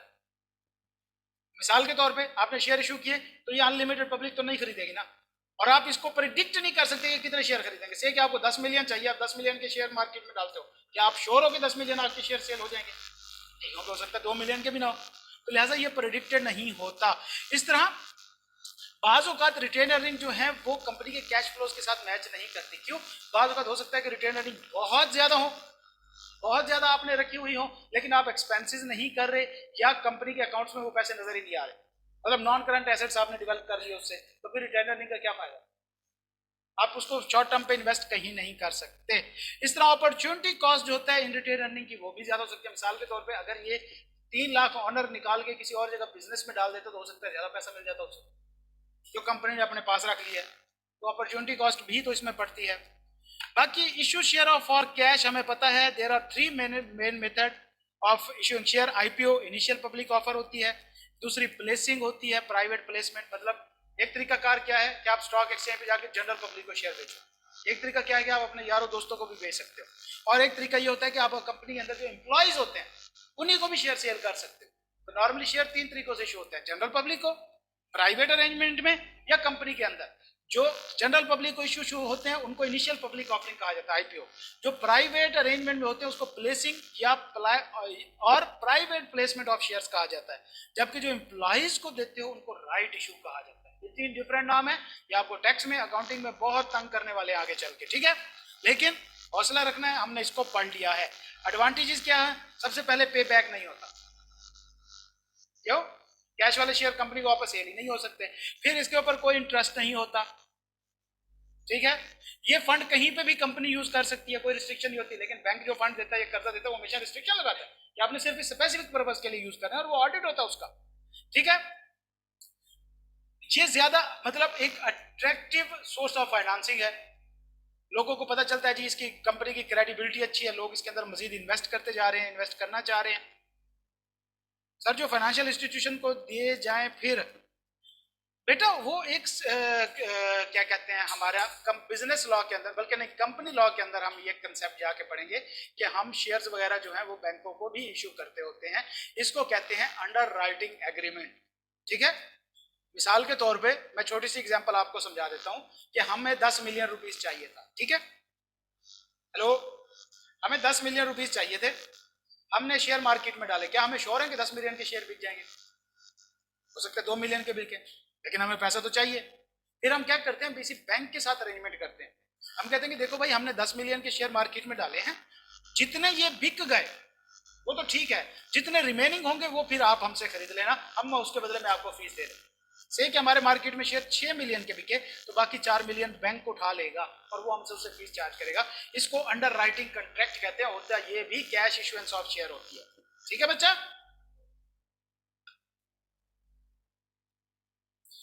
फायदे वगैरह देख लिए, डिसएडवांटेजेस क्या होते हैं भाई? ओनरशिप डायल्यूटेड होती है, कंट्रोल डायल्यूटेड होते हैं, डिसीजन मेकिंग प्रॉपर नहीं होती। प्रेफर्ड स्टॉक क्या होता है बेटा? होते ये भी शेयर हैं, लेकिन ये क्या होते हैं, इनके साथ किसी न किसी किस्म की प्रेफरेंस लगी होती है, से के डिविडेंड फिक्स हो सकता है, से के ये शेयर वापस कंपनी को हो सकते हैं, किसी किस्म की भी इसके साथ रिस्ट्रिक्शन होती है। ये तो ये ज्यादातर ना इक्विटी से ज्यादा ये डेट के केस में आता है। क्यों? अगर रिडीमेबल है तो फिर तो कर्ज है, मतलब वो बंदा कंपनी को वापस देके आगे आपसे शेयर सेल कर सकता है आपको वापस, तो फिर तो ये कर्जा हो जाता है। तो ज्यादा इसका सिनेरियो जो है ना वो कर्जे वाला बचता है। इसके फीचर क्या है? रेट ज्यादा हाई होता है, डिविडेंड इसका फिक्स्ड होता है, आफ्टर टैक्स प्रॉफिट में सबसे पहले प्रेफरेंस शेयर वालों को मिलता है डिविडेंड, फिर जो बचता है उसमें से जो नॉर्मल ऑर्डिनरी शेयर वाले होते हैं, कैश शेयर वाले होते हैं, उनको मिलता है। आउट ऑफ प्रॉफिट वगैरह वगैरह पढ़ लेना, ये सारे आपको समझ आ जाएंगे। नहीं ना, मिसाल के तौर पे मेरी कंपनी नई नई बनी है, मुझे पैसे चाहिए, मैं मार्केट में ऑर्डिनरी शेयर डालता हूँ, लोग कहते हैं कि सर जी क्या पता आपको प्रॉफिट हो ना हो, वो नहीं खरीदते मेरे से। क्यों? जो ऑर्डिनरी शेयर होते हैं कैश वाले, उनको तो प्रॉफिट होगा तो डिविडेंड मिलेगा, वो मेरे से कोई नहीं खरीद रहा। मैं कहता हूँ कि नहीं जी हम ऐसा करते हैं कि प्रेफरेंस शेयर कर देते हैं। नंबर 1 मैं आपको ये भी ऑप्शन दे देता हूँ कि कल को अगर आप ये शेयर बेचना चाहो तो वापस में मुझे भेज देना, कंपनी खरीद। ऑर्डिनरी तो नहीं हो सकता, प्रेफरेंस हो गई। नंबर 1 मैं उसे कहता हूँ कि यार देखो चलो छोड़ो इस चीज को कि भाई डिविडेंड प्रॉफिट आएगा, डिविडेंड मिलेगा, पता नहीं कितना मिलेगा, हम आपको फिक्स डिविडेंड दे देंगे, प्रेफरेंस लग गई। लेकिन इसके नुकसान भी होते हैं, फिर वो कंपनी के ऑनर नहीं होते, उनके पास वोटिंग राइट नहीं होते थे, वो कंपनी की जनरल मीटिंग में नहीं बैठ सकते, ठीक है। तो फायदे नुकसान दोनों होते हैं। एडवांटेजेस क्या है? The annual dividend is fix, और तो आपको पता होता है कि आपने इनको कितने पैसे देने। वेरिएबल होने के केस में आपको पता नहीं होता, एंड इस तरह कंपनी जो है उनको पे कर सकती है। बाकी सारे पॉइंट छोटे छोटे हैं, समझ आने वाले हैं, आपने पढ़ने हैं। डिसएडवांटेजेस क्या है? Dividends are not an allowable cost for tax purpose. सबसे पहली बात कि भाई एक्सपेंस नहीं होगा ये आपका, टैक्स वाले इसको एक्सपेंस नहीं मानते, फिर डिविडेंड के ऊपर आपको दोबारा टैक्स देना पड़ता है। As the annual dividend is fixed, तो फिर आपको प्रॉफिट ज्यादा ही कमाने पड़ेंगे ताकि आप उतना तो कम से कम पे कर दें, ठीक है। तो जो नॉर्मल शेयर होल्डर होते हैं उनको नुकसान होता है। It is costly in longer term, ये ज्यादा लंबे अरसे के लिए कॉस्टली पड़ते हैं यार, सबसे पहले उन्हीं को ही आपको डिविडेंड देना पड़ता है, ऑनर्स को कुछ मिले या ना मिले, ठीक हो गया। डेट फाइनेंसिंग, इक्विटी फाइनेंसिंग का आपने डिफरेंस देख लेना है। तो ये हमारा फाइनेंसिंग का टॉपिक है। थोड़ा सा हम रिवाइज करते हैं, क्या था? 2 तरह की फाइनेंसिंग है, 2 तरह की फाइनेंसिंग है ऑन नेचर बेसिस। कौन सी? Debt financing, equity financing. On term basis 2 तरह की फाइनेंसिंग है, short term and long term. Debt financing कैसे हो सकती है? हमने शॉर्ट टर्म में देखा अकाउंट्स पेएबल, और इसी तरह बैंक लोन्स, इस तरह ऑपरेटिंग लीज और ये वाली सारी चीजें देखी। लॉन्ग टर्म बैंक लोन हो सकते हैं और फाइनेंस लीज हो सकती है। इक्विटी फाइनेंसिंग में आए तो 2-3 तरीके हैं, कैश शेयर हो जाते हैं, प्रेफरेंस शेयर हो सकते हैं, और इन्वेस्टमेंट हो सकती है, रिटेन अर्निंग हो सकती हैं, रिजर्व हो सकती हैं। इन सब के फायदे नुकसान देखिए, क्या तमाम क्लियर हैं चीजें? कहीं पे किसी किस्म का कोई इशू, कोई मसला, कोई पंगा? तमाम स्टूडेंट्स ऑनलाइन वाले आखिर में थोड़े से बोर हुए होंगे क्योंकि चीजें खत्म करनी थी। गपशप में लगे रहते हैं, तो इसके अंदर बहुत सारी, तकरीबन ये चैप्टर 90% ऐसा है जो आपको फ्यूचर में जाके समझ आएगा। फिर भी मैंने कोशिश की है कि आपको कम से कम प्रैक्टिकल लाइफ से आपको आइडिया दे दिया जाए, आपको फ्यूचर में किसी किस्म की तंगी ना हो। जब आप कॉस्ट पढ़ रहे हो फिर आप मुझे दुआएं दे रहे हो, जब आप BFD पढ़ रहे हो तो भी दुआएं दे रहे हो। ठीक है, ठीक है बेटा जी। चलें जी, कल हम कोशिश करेंगे अपने MCQs करेंगे इंशाल्लाह, और मॉडल पेपर भी मैं अरेंज करूंगा आज, हम उसके ऊपर भी डिस्कशन करेंगे। थोड़ा सा हम देखेंगे आई कैप का पैटर्न क्या होता है।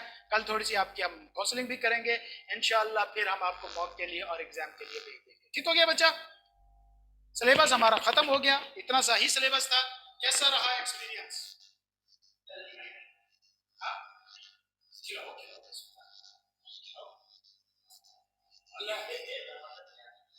किसको तो बताया ना, मैं कहता हूँ ले सामान बनाते हैं इधर। हाँ जी, ऑनलाइन वाले स्टूडेंट्स, क्या चीजें क्लियर रही? तजर्बा अच्छा रहा हमारे साथ? और आपका पर्सनल नंबर बताओ बेटा, पर्सनल नंबर मेरा वैसे ग्रुप के अंदर मौजूद है। बेटा सफारी तो नहीं देनी ना, शाम को मुझे पता चले सवा 2 बजे के मैसेज थोड़ा मैं हॉस्पिटल में, मेरी प्लीज मुझे 1000